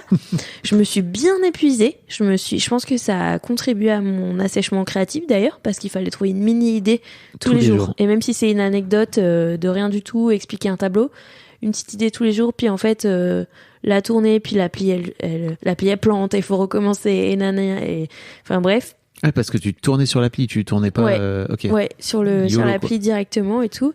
T'étais pas mis. C'est Jérôme me racontait que lui, il fait des montages quoi. Ouais, non, enfin, il monte sur son téléphone, mais pas dans l'appli quoi. J'en ai une maintenant. Okay. J'en ai une, mais quand même, elle me fait pas le fond vert, donc je tourne quand même sur. D'ailleurs, maintenant sur Insta, j'utilise d'Insta, mais bref, que je reposte après ailleurs. On s'en fiche. Mais donc, ça, à la fois, ça marchait, c'était grisant, et en même temps, c'était épuisant. Donc après, j'ai ralenti le rythme, et maintenant, j'en fais un par semaine. Et des fois, il y a une semaine où il n'y en a pas eu, parce que j'ai pas le temps, et c'est la vie, tu vois.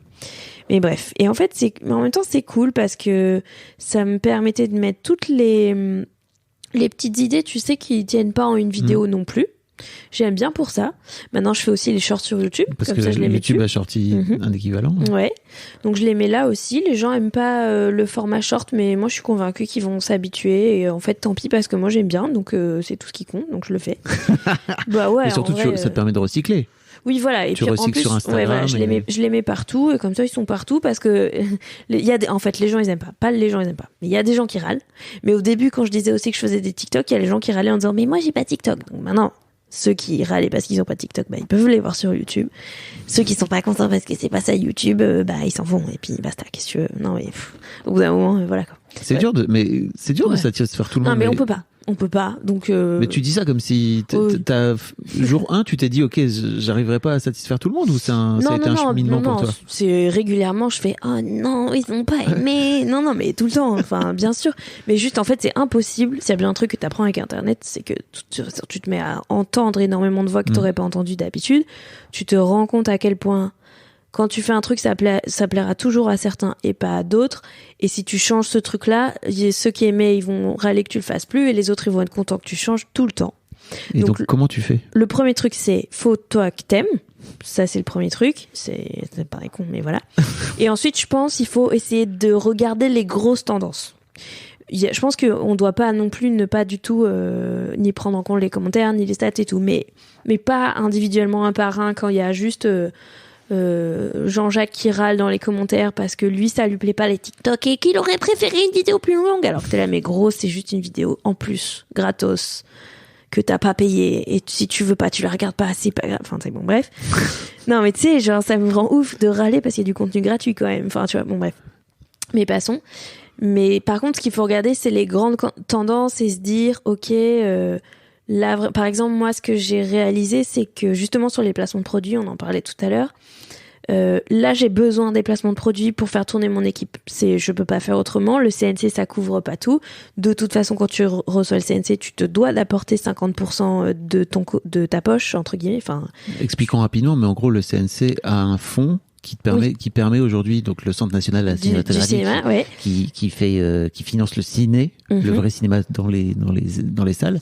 Ils ont lancé il y a quelques années maintenant, je sais plus combien de temps, 2017 je crois. Voilà, un fonds qui permet de financer des vidéos sur le YouTube. Ouais, et sur Internet en général. Voilà. Et donc trop bien, donc des subventions.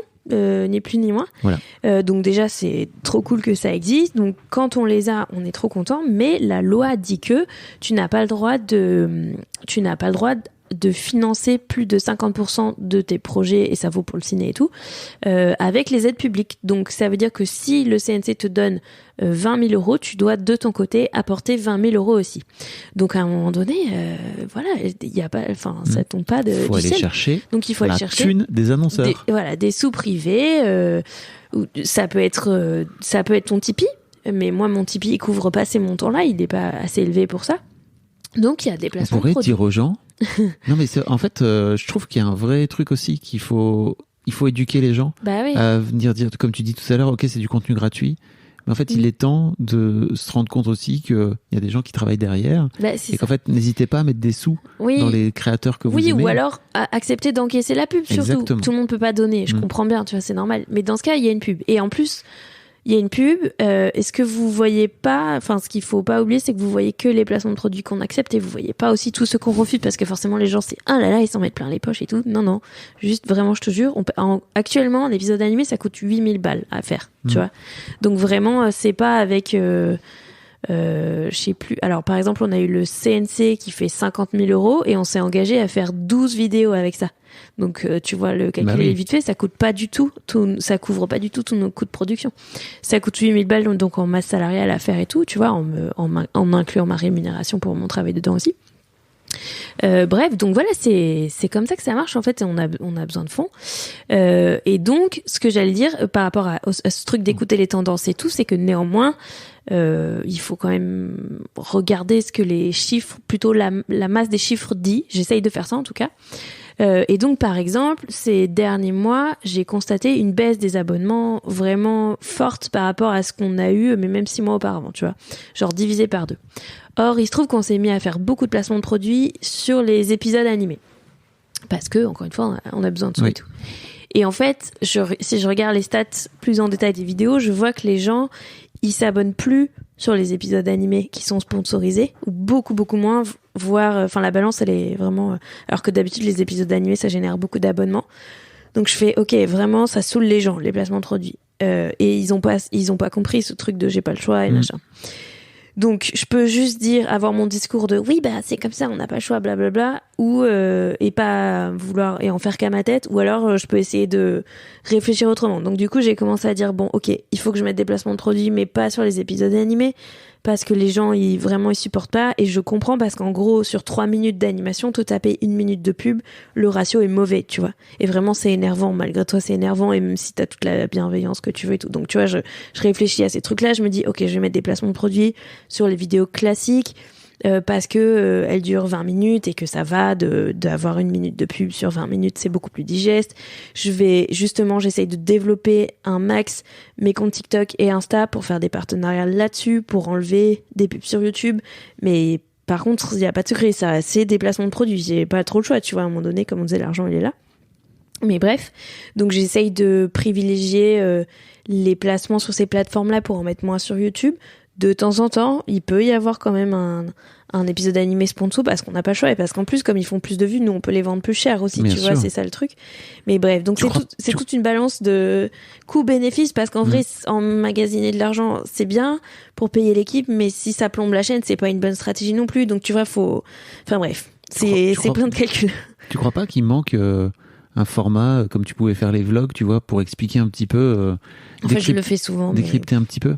Je le fais souvent, mais les gens qui voient les épisodes animés, ils voient pas ça. Enfin, les épisodes animés sont beaucoup plus vus, et ceux qui râlent et qui nana, qui sont là pour les 3 minutes de l'épisode animé, et même dans l'épisode animé, je le glisse quand il y a un sponsor, je fais ah oui, dis donc, oh, comment ça, un placement de produit? Eh oui, figure-toi que les gens qui travaillent avec moi, j'ai fait dire ça au personnage un coup là, qui travaillent avec moi, ils veulent pas le faire gratuitement, c'est dingue. Ben même en disant ça, t'as quand même des gens pour dire avant tu faisais pas le placement de produit, alors qu'est-ce qui se passe? C'était là, ouais, parce qu'en fait j'ai mis beaucoup d'argent perso déjà qui a disparu, et en fait c'est pas viable, et donc j'ai niqué toutes mes économies, c'est ça la vérité, tu vois. Bon bref, donc t'as pas expliqué ça? Non, parce que c'est un peu ouin, et du coup c'est pas ouin. Je sais pas. En fait pour moi, quand tu me l'expliques comme ça, c'est pas ouin, c'est plutôt ah ouais, ok, voilà ma situation quoi. Je comprends que tu puisses te dire les gens vont le voir comme ouin, mais pour moi c'est plutôt voilà où j'en suis quoi. Oui, totalement, mais je suis pas sûre que ce petit groupe là ça les convainc du coup, ceux qu'on avait déjà pas convaincus. Bref, oui, je comprends. Donc j'essaye de réfléchir stratégie aussi, et je me dis ok, il y aura de la pub, c'est obligé. Déjà je trie énormément, donc les trucs où je le sens pas du tout, j'y vais pas. J'ai vendu des trucs qui me paraissaient ok jusque là en tout cas. Et surtout, j'essaye de le faire sur d'autres réseaux, et en plus c'est trop bien sur Insta et TikTok, et c'est pour ça aussi, pour conclure, que je suis trop contente de cette expérience TikTok, parce que j'ai fait plein de contrats pour des musées, pour des expos de musées, donc rémunérés, mais là mon placement de produit c'est de la culture, donc trop stylé, tu vois. Je suis payée pour faire la promo de l'expo du Louvre, je suis payée pour ça sur ces réseaux-là, en leur faisant justement soit en animant un live sur TikTok sur leur compte à eux, soit en leur faisant un petit TikTok de présentation et tout. Donc là, franchement, mais banco total pour moi. Un bonheur de faire ça. Trop fière de travailler avec eux, tu vois, parce que c'est des gros musées. Ça m'évite, ça me diminue un peu les pubs sur les autres épisodes. Et c'est pour vendre de la culture, donc trop bien. Mais bon, c'est des calculs longs qui prennent du temps, et Internet ça bouge beaucoup plus vite. Et toi t'es là, ok, nous on prépare l'épisode pour dans 2 mois, mais peut-être que celui de ce mois-ci qui sort, il va nous faire voir ça autrement. Enfin, bref, on peut pas être hyper rapide non plus. Mais bon, bref, en tout cas, on réfléchit à ça, et surtout maintenant, on est plusieurs cerveaux pour réfléchir à ça. Et ça me fait du bien. Oui, c'est ce que j'allais dire, c'est que t'es vraiment en train de te structurer aussi pour plus être dans ta chambre, enfin le cliché du youtubeur, de la youtubeuse dans sa chambre. C'est fini, c'est trop bien. Seule, quoi. Carrément, parce que maintenant, il y a, déjà, ce qui a énormément changé ma life, c'est d'avoir une agente. Depuis mai, avec Nawel, que j'embrasse, on a commencé à bosser ensemble. Coucou Nawel, que tu connais aussi. Oui, je connais bien, on travaille ensemble. Et oui. Et donc un bonheur fou, parce que ton agent, c'est celui qui négocie avec les clients pour toi, qui négocie ça coûte tant d'avoir un passage publicitaire dans notre émission ou sur nos réseaux, et qui dit aussi non, ça on le dira pas, ou alors non, ça dure trop longtemps, ou ok à cette date mais pas à cette date, enfin voilà quoi. Donc elle connaît mon emploi du temps et tout ça, et elle gère tout ça, donc c'est un gain de temps. Tu m'étonnes. De malade sur mon emploi du temps, parce que le nombre de mails où tu discutes avec un client pour dire non, ça coûte ça, et eux ils disent ouais mais nous on a que tant, et c'est long, et je déteste faire ça.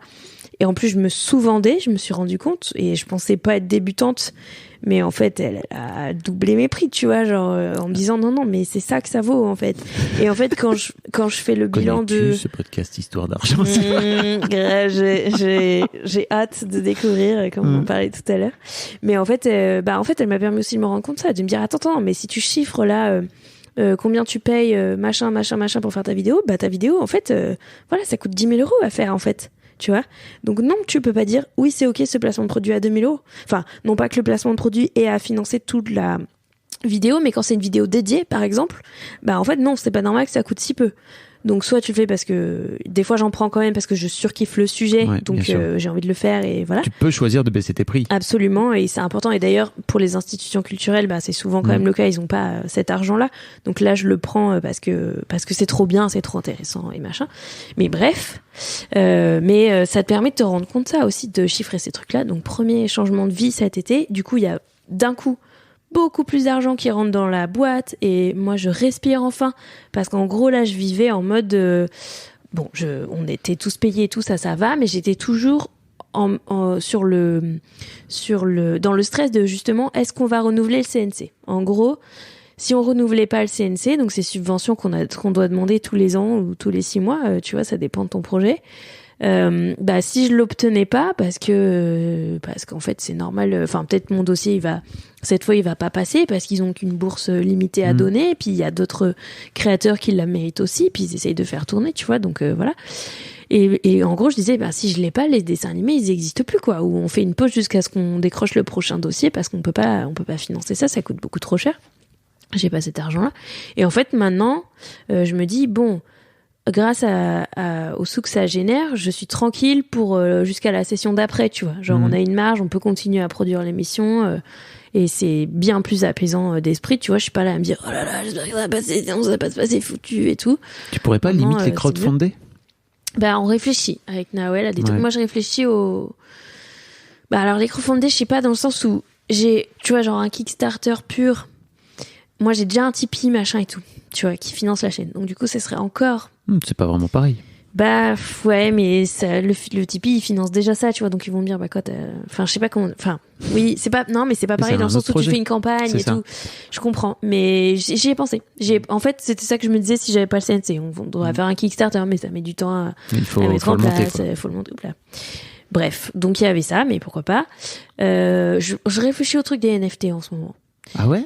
Ouais, en fait je sais pas trop, mais je sais que Utip ils ont démarré un truc où tu peux proposer des NFT. Donc Utip c'est une boîte où tu peux tiper. Tu peux faire des dons, voilà, comme sur Tipeee. C'est vrai que je dis Tipeee depuis tout à l'heure, mais j'ai commencé avec un Tipeee, mais maintenant on n'est plus sur Utip. Enfin bref, il y a les deux. Donc comme Patreon, comme tout ça. Donc moi j'ai un Utip et un Tipeee, et sur Utip ils ont lancé un service où tu peux proposer des NFT, qui est en gros ça serait une autre façon de faire des dons, parce que tes NFT, je pense pas qu'ils aient masse de valeur, mais bref, je crois qu'il y a un système de vente aux enchères quand même. Et donc, tu pourrais proposer des NFT. En gros, ça reviendrait à dire aux gens, vous êtes encore en train de faire un don, mais vous avez une petite contrepartie avec, qui est la possession d'un objet numérique. Et donc, je réfléchis à ça en me disant, peut-être que on pourrait dire, vous êtes propriétaire d'une partie de la vidéo. Je sais pas si c'est possible de faire ça, ou alors on vend je me disais peut-être faire des NFT avec les miniatures des vidéos. Et il y a des gens qui pourraient dire, je possède la miniature de cet épisode. Je réfléchis à ça. Je sais pas si ça plairait, mais j'ai l'impression qu'il commence à y avoir un public pour ça, donc je me dis, voilà. Après, j'ai toujours un peu la trouille parce que du coup, je sais pas si ça fait de la spéculation et des trucs de droite que je comprends pas. Voilà, j'ai peur de ça, mais le côté vous donnez, vous avez une contrepartie, je trouve ça cool. Peut-être ça fera plaisir à des gens, j'ai l'impression que ça... Bon bref, voilà, donc on réfléchit, tu vois, tout le temps à des trucs comme ça. On réfléchit au dessin animé, là, est-ce qu'on le proposerait pas à un diffuseur aussi? Mais là, je suis un peu plus stressée parce que ça veut dire qu'il y a quelqu'un qui va mettre la patte dans ton bébé, qui va exiger des formats très précis, des machins et tout. Mais après tout, why not, si c'était un peu de tranquillité de financement. Ou alors un diffuseur qui donnerait pas tant d'argent que ça, mais nous, ça nous ferait un gros plus, mais on serait assez libre, par exemple, tu vois, on pourrait avoir des compromis comme ça. Bon, on réfléchit à ça. Donc c'est plein de pistes, tu vois, qu'on explore, mais donc on est plusieurs cerveaux sur ça. Donc il y a ça. Et donc, comme il y a eu plein d'argent, beaucoup plus d'argent qui est rentré. Non seulement on a méga agrandi l'équipe d'animation, donc c'est trop bien parce que Lucie, elle faisait tout toute seule au début, toute l'animée là, elle était épuisée. Donc maintenant, elles sont plein les meufs, big up à elles.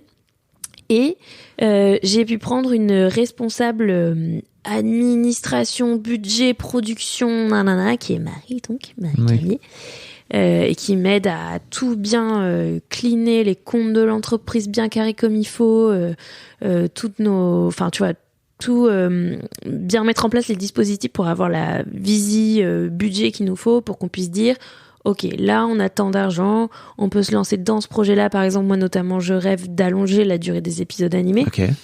Qui font, pour l'instant, il y a que 3 minutes d'animation pure, même si elle est abonne-toi à la fin et tout. Et donc, mon rêve c'est d'allonger ça, mais du coup c'est tout de suite beaucoup plus cher. Comme je disais, là ça coûte déjà 8000 balles, les 3 minutes d'anime. Et ça prend un mois à peu près à faire. Donc il faudra qu'on soit plus nombreux. Parce que là, pour l'instant, elles sont juste dans les délais un mois. Enfin, moi aussi, le temps que je rende mon script est bidule. Donc, ça veut dire plus de monde, donc plus d'embauches. Enfin, évidemment, logique, quoi. Et un scénario plus long à mettre en image et bidule. Donc, il faut vraiment tout de suite, même pour ajouter une minute, faut vachement augmenter les revenus. Mais tu vois, on réfléchit à ces trucs-là. Donc, est-ce qu'on a assez de sous pour faire ça ou non? Si on n'a pas assez de sous, combien il nous manque? Voilà, et des trucs pour m'aider, comme prendre un community manager ou une community manager, enfin, etc. Bref, mais comme en ce moment on est tout juste, Marie elle vient juste de rejoindre la barque et elle est en train de faire le point sur tout ça et tout, mais très très very soon, je pense qu'on pourra savoir où on en est et parce que du coup moi j'ai la trouille de me lancer, tu sais, de dire allez on fait ça et en fait tout l'argent il disparaît d'un coup parce que ça coûte très cher d'embaucher des gens et c'est normal, mais ça m'est déjà arrivé. Et donc bref, donc je fais attention et je suis plus prudente maintenant. Mais bref, donc j'attends qu'elle me dise ça et qu'on se rende compte. Et si on n'a pas assez d'argent, on va dire à Nawel, ok, qui est donc notre agent. Donc, allez, Nawel, il nous manque, je sais pas moi, 20 000 euros pour faire cette saison-là. Donc, go trouver des placements de produits, des machins. Et c'est ça le budget qu'on doit atteindre pour le faire. Et voilà. Mais du coup, on est plein de cerveaux ensemble. Déjà, c'est rassurant parce que t'as des gens qui vont t'aider et tout à faire comme il faut. Et en plus, moi, je peux me consacrer à la créa, quoi. Et en fait, l'administration, dis donc, ça me prenait vachement de temps aussi. Répondre à les mails, signer les feuilles de paye, faire les virements et tout, c'est con, mais ouais, ça prend beaucoup de temps. Donc maintenant, c'est Marie qui s'occupe de ça et c'est un grand bonheur pour moi. T'as dû même limite te cramer, quoi. Oui, ça a été le cas là. Ça a été le burn-out. Je sais pas à quel moment tu dis que t'es en burn-out. J'ai pas vraiment été diagnostiquée purement chez le médecin. Je suis quand même allée un coup et je me suis fait prescrire des anxios quand même. Ouais. C'est un signe. Ouais, c'est plutôt. En fait, j'ai eu, entre septembre et décembre, ça a été beaucoup trop intense. Jusqu'à mi-novembre, j'ai eu un week-end, je crois. Parce que c'était la rentrée et qu'il y a toujours plein de trucs à la rentrée. Et que, franchement, problème de riche total. Ma chaîne, elle marche bien, la carrière, elle marche bien, donc je suis très sollicitée, donc c'est trop cool. mais je suis épuisée, je suis éclatée sur plein de projets en même temps. C'est pas un problème de riche. Je crois qu'en non, mais tu vois ce que. Ouais, ou alors je suis pas assez riche pour embaucher des gens pour faire à ma place, je sais pas. Non, mais c'est pas ça. C'est que je crois que quand tu dis ça aussi, t'es pas en train de reconnaître le truc que tu t'es cramé la gueule, quoi. Tu vois. Ouais. C'est-à-dire que. Oui, je vois ce que tu veux dire. Faut aussi. Je veux dire qu'il y a pire, mais c'est un problème. C'est un vrai problème et j'ai été dans un état d'épuisement. Alarmant quand même, mais j'ai de la chance dans le sens où je sais il y a des gens qui décrivent des burn-out où ils sont cloués au lit pendant des mois, après ils se relèvent plus. J'ai pas eu ça, je pense que j'ai écouté les signaux à temps. Mais quand même j'ai eu un truc où en fait tellement t'as de charge mentale et de trucs à penser dans la journée et de notifs de ton agenda qui sonne et de gens qui te demandent un truc et de bidule que en fait il y a eu un moment où juste des potes qui me parlaient pour me dire hey coucou ça va, tu fais quoi ce soir, ça me submergeait, tu vois. Genre vraiment la conversation banale ou les conversations de groupe qu'on a tous sur Messenger, WhatsApp et tout, je pouvais plus les ouvrir et tout parce que ça me faisait encore des trucs à traiter, tu vois. Genre tes potes étaient devenus une tâche dans ta to-do. Ça aussi et c'est un bon chiant, signal de t'es en train de te cramer la gueule. Voilà. Donc c'est là où j'ai fait OK, c'est pas normal que ça te fasse une boule dans le ventre parce que t'as une copine qui t'écrit comment ça va aujourd'hui, enfin qui prend des news ou qui te demande un truc, c'est pas normal, tu vois. Parce que juste en fait t'as du bruit tout le temps, enfin une charge mentale de malade et ça fait vraiment quand ta vie est une to-do géante, c'est une tâche de plus sur ta pile de tâches que de répondre à cette personne au milieu du mail et du call que t'es en train de prendre et bref. Donc j'ai fait OK, c'est pas bon et surtout j'ai plus aucun plaisir dans ce que je fais. Et là, je suis en train de sortir des sujets de vidéo pour sortir des sujets de vidéo. Il n'y a plus aucune âme, ce que je te décrivais un peu. Et en plus, le pire, c'est que j'ai connu la dépression les années d'avant pour d'autres raisons. Et en fait, j'avais pas perdu. Pourtant, l'âme du travail, c'était plutôt le truc qui me tenait et qui me faisait du bien. Même si j'étais un peu humainement éteinte, mais voilà.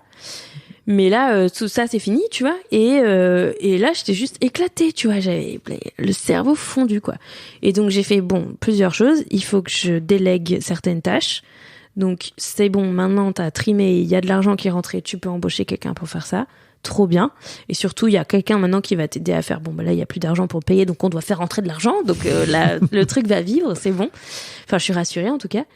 Et surtout, j'ai lâché certains trucs. Et j'ai dit et que j'ai commencé à dire non à des projets qui pourtant étaient trop cool, et notamment j'ai arrêté Arte.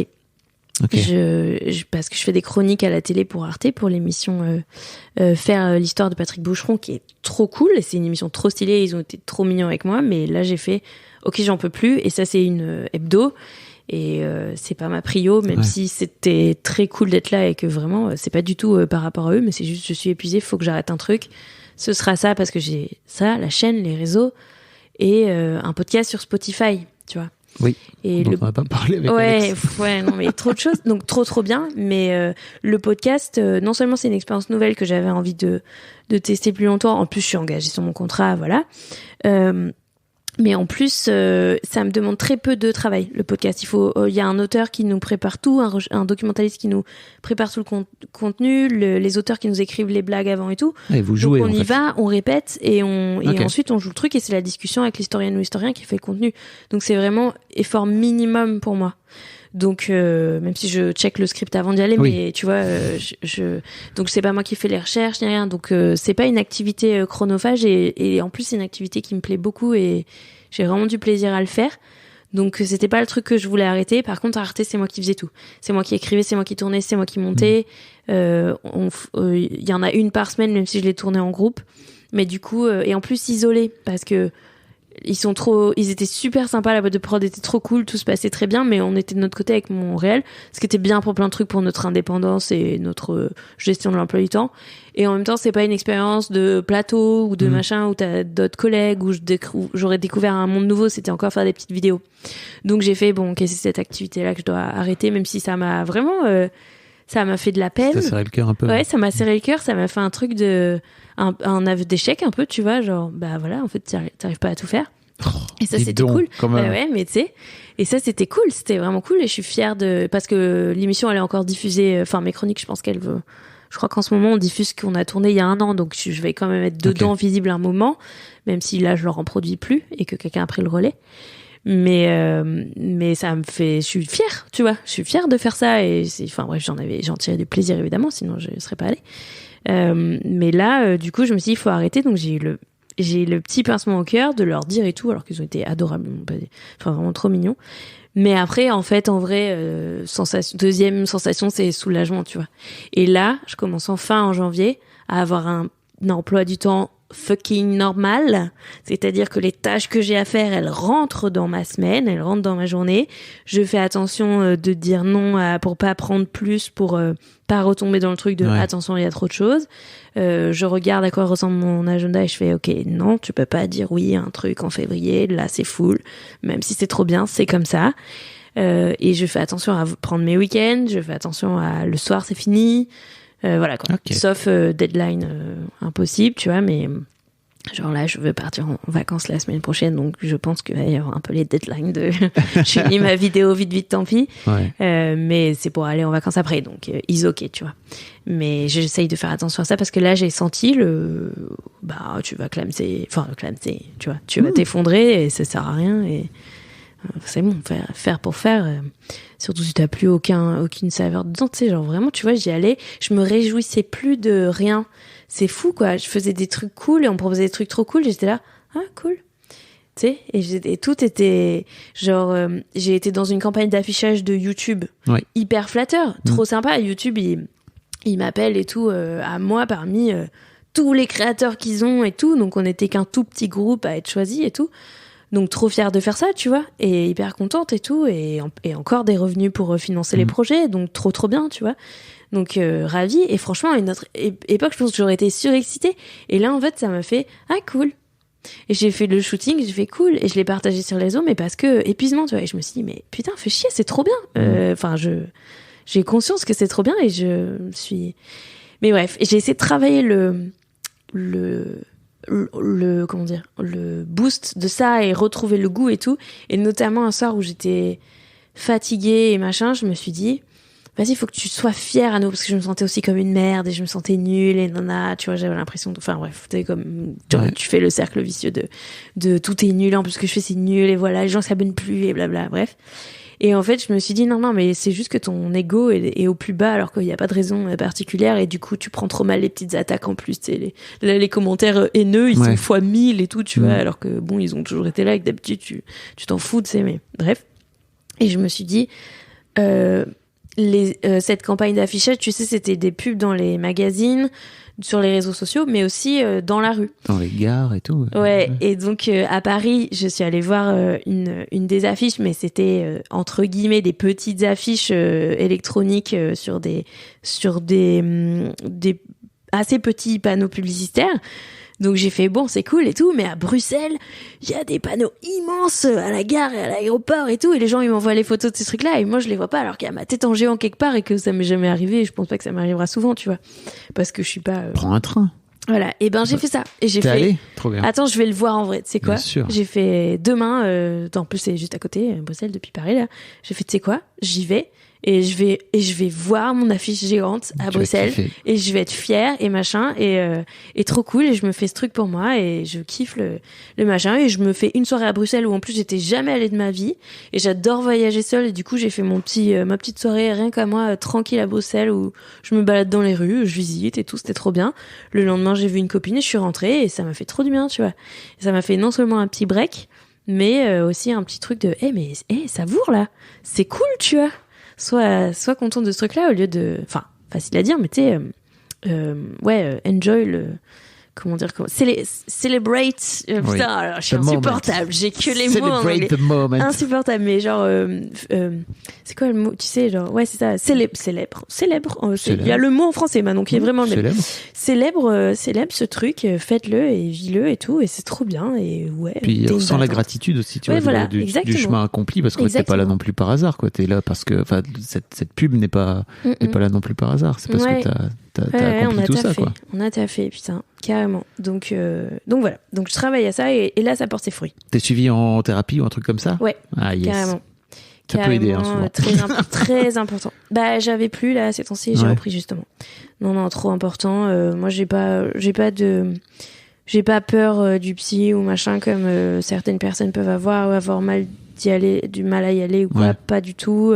Quand j'étais en dépression à l'époque aussi, j'ai eu aucun problème à dire ouais j'ai besoin d'antidep, j'ai pris des médocs et alors vraiment sans aucun pas peur et pas de complexe et en mode tu sais quoi, quand t'as mal au ventre tu prends un Doliprane, là t'as mal à la tête, tu vois, tu soignes ta tête, c'est normal, t'as le droit, c'est une béquille, c'est ok. Je suis pas donc oui je le fais et heureusement je pense parce que il y a eu des hauts et des bas les dernières années. Mais bref, ouais, carrément. Est-ce qu'il y a un sujet sur lequel je t'ai pas amené, dont tu aurais aimé parler? Écoute, non, je sais pas. En tout cas, j'ai tellement parlé. Purée, je sais pas combien de temps ça fait, mais je suis 1h30, on est dans un format assez normal de podcast, okay. finalement. 1h, 1h30, c'est toujours bien, mais non, Ouais. C'était très intéressant. Cool. Merci beaucoup d'avoir partagé tout ça, d'avoir partagé tes hauts, d'avoir partagé aussi tes bas. Je trouve que c'est hyper important et de manière générale, bien sûr, mais c'est souvent quand les youtubeurs ou tous les gens qui créent du contenu finissent par craquer leur race et par s'arrêter pendant 6 mois, etc., qui finissent par le raconter. Et je trouve que c'est hyper cool que tu viennes raconter, que tu vois, t'as réussi à capter le moment. Et en plus, même, ça peut arriver dans n'importe quel job si vous êtes salarié, quoi. Donc, ça arrive faites partout. attention à ça, quoi. Il faut vraiment y prêter attention. Hein. Ça te met par terre. Et puis, alors, nous, on est tout le temps sujet aux chiffres. On est tout le temps en train de mesurer. On a tout le temps des mesures de nos stats, de nos trucs qui sont ingrats. Et ça, c'est assez malsain quand même. Hein. Parce que si tu te compares pas aux autres, tu te compares minimum à toi-même. En mode ah non mais pourquoi avant je faisais plein de vues puis maintenant j'en fais plus puis ça y est c'est reparti et tu prends des shoots de dopamine et après ça s'effondre mais en fait ça s'effondre pas mais c'est juste que enfin bref donc ça c'est des trucs que j'apprends à gérer petit à petit et en fait que ça fait pas si longtemps que j'ai parce que ça fait pas si longtemps c'est avec les épisodes animés qu'on a commencé à vraiment faire tourner la chaîne et à vraiment faire beaucoup de vues et machin. Ça a explosé les vues. Voilà, ça a vraiment changé le truc. Avant, ma chaîne était relativement...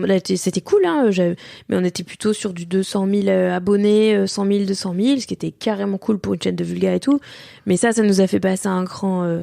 T'es à 650, c'est bientôt 700, là, c'est ça 100 000 abonnés. Ouais, je crois. C'est un peu moins de 650 000, je pense. Mais tu vois, là, voilà, ces derniers mois, ça se freine vachement et je fais oh non, pourquoi t'es abonné, qu'est-ce qui se passe? Et en fait, y a plein de paramètres à regarder. Bon, il y a des choses, il faut quand même, il faut pas juste dire c'est l'algo, c'est la faute de l'algo, point barre. Il faut réfléchir à toi, quels sont les critères, tu vois, comme je te disais, avec les placements de produits, peut-être ça saoule les gens, peut-être les sujets des dernières vidéos étaient pas si fous et tout, voilà. Et en plus, comme c'était dans cette période de sécheresse créative, peut-être pas très étonnant finalement, tu vois. Mais en fouillant aussi dans mes analytics, je me suis rendu compte que sur mes dernières vidéos, avec l'exception de Picasso qui a vraiment tourné, mais sinon sur toutes mes dernières vidéos, en fait l'algo il l'a montré à 70% à des abonnés et à 20-30% à des non-abonnés. Du coup en fait il n'y a pas de nouveaux qui sont arrivés sur ces vidéos, contrairement à il y a 6 mois où on est sur du 60-40. Et je fais voilà, divisé par 2 le nombre de gens à qui c'est montré, divisé par 2 le nombre d'abos. Et en fait, je fais ça, j'y peux vraiment rien, quoi. Enfin, je sais pas. Ou alors c'est un truc de ma miniature où il se dit, je peux pas le montrer à des nouveaux gens, j'en sais rien, tu vois. Mais là, il y a un truc vraiment, un paramètre de ok, quoi. Tu vois. En fait, c'est logique. C'est les abonnés, déjà cool parce que les abonnés, ils ont regardé. Ouais. Mais, il y a eu très peu de nouveaux, il y a eu beaucoup moins de nouveaux venus, donc en fait il y a eu beaucoup moins d'abonnés et tu comprends un peu mieux, tu vois. Donc ça permet ça. Mais par ailleurs, ça t'assujettit à ces noms tout le temps et ça te tape sur le système, quoi. Et j'admire les gens qui arrivent à être totalement détachés de ça. Moi c'est pas mon cas, tu vois. 1 ou 2 vidéos en dessous, ça c'est régulier, ça arrive et tout, c'est ok. Mais quand t'as une courbe comme ça générale, tu fais putain merde, il y a un problème, quoi. Qu'est-ce qui se passe? Et si on continue à décroître tout le temps, l'émission elle va mourir ou quoi? Qu'est-ce qu'il y a? Tu vois, donc bref, moi je suis pas toujours très zen par rapport à ces trucs-là, mais j'apprends à travailler ça parce que ça fait pas si longtemps que je jongle avec des plus gros chiffres, donc j'apprends à comprendre ça et puis j'écoute les autres aussi. Comme tu dis, c'est trop bien d'entendre les autres parler de ça. Genre il y a pas très longtemps, j'ai vu une vidéo de Mastu qui parlait de sa dépression avant et il explique que il a explosé 1 million d'abonnés puis en fait il avait atteint son but et du coup d'un coup sa vie était vide et en fait il était dans ce cercle de produits et totalement et en fait c'est un gros paradoxe de tu te mets à marcher et du coup en fait tu rentres dans d'autres logiques de dès que c'est moins, enfin t'as plus les mêmes objectifs, puis si ça diminue tu déprimes, puis nani, et puis ça te met la presse, ça te met une pression de malade et tout. Et j'ai trouvé ça hyper intéressant et cool qu'il en parle aussi, ouais, carrément. Très important. Puis un public jeune en plus, donc c'est encore très très bien de parler de santé mentale. Ouais, grave, oui, carrément, c'est trop bien. Je trouve ça cool que les nouvelles générations soient un peu plus au fait de ces trucs-là. Les nouvelles générations. Bah ouais, non, mais c'est ok, hein. Nous, on n'est pas des vieux, mais on est des adultes. Non, mais je sais pas comment. Enfin, moi, j'aime bien être un adulte déjà, ça me plaît. D'accord. Mais je trouve ça trop cool que, ouais, clairement, les nouvelles générations, les plus jeunes que moi, en tout cas, ils soient plus au fait que ce que moi je l'étais à leur âge. Tu m'étonnes. De ces trucs-là, je trouve ça trop bien parce qu'ils auront plus de clés pour naviguer dans ces trucs-là où nous, on comprenait pas quand on faisait une dépression, un machin, qu'est-ce qui se passait, quoi. Et c'était, ça va, t'as qu'à te lever le matin et prendre l'air, ça va aller, tu vois. Manger on en parlait comme ça, voilà. on en parlait comme ça, mais c'est bon, on va avoir des amis. Oui, ta rupture, ok, mais va sur Tinder, tu sais. Et on comprenait pas. Non, mais tu vois, si on en parlait quand même et tout, mais on avait moins de clés sur ça, je pense. Donc trop bien s'ils ont plus d'outils sur ça et que ils sont plus libres d'en parler aussi. C'est comme tu dis, en parler, c'est déjà l'accepter aussi. Bien sûr. Et le conscientiser. Donc tant que tu l'as pas conscientisé, tu peux pas le traiter, le truc. Donc voilà, quoi. Carrément. Le constat, c'est important. Je suis si bavarde. Merci beaucoup, Manon. Blablabla. C'était super. Vraiment. Bon, ouais, cool. Trop bien. Merci pour l'invite. Bon, je mettrai tous les liens. Afin que les gens puissent te découvrir sur le TikTok, sur Manon les Instagram, Bril, sur le YouTube. QACUH, comme c'est une autre histoire pour les réseaux. Et sinon, c'est une autre histoire sur YouTube, en gros. C'est vrai. Voilà. À plus. Venez. Merci beaucoup pour votre écoute. Avant de nous quitter, si vous avez aimé ce podcast et cet épisode, merci de lui mettre un commentaire sur Apple Podcasts et 5 étoiles de préférence. C'est le meilleur moyen de le faire connaître. Vous pouvez faire comme Macha Chose qui a écrit: comme toujours avec les podcasts de Fab Florent, on a l'impression d'être une petite souris. Les invités sont intéressants, tout comme leur parcours de vie. On rit, on s'interroge, on apprend et on apprend aussi sur soi. Merci Fab, tes podcasts sont inspirants. Merci beaucoup, ça fait plaisir. Et si vous voulez faire comme elle, vous vous rendez sur Apple Podcasts et vous cherchez Histoire de succès directement dans votre appli ou sur votre ordinateur. Merci beaucoup à vous et rendez-vous jeudi matin à la même heure à partir de 6h du matin dans votre appli de podcast pour un nouvel épisode d'Histoire de succès.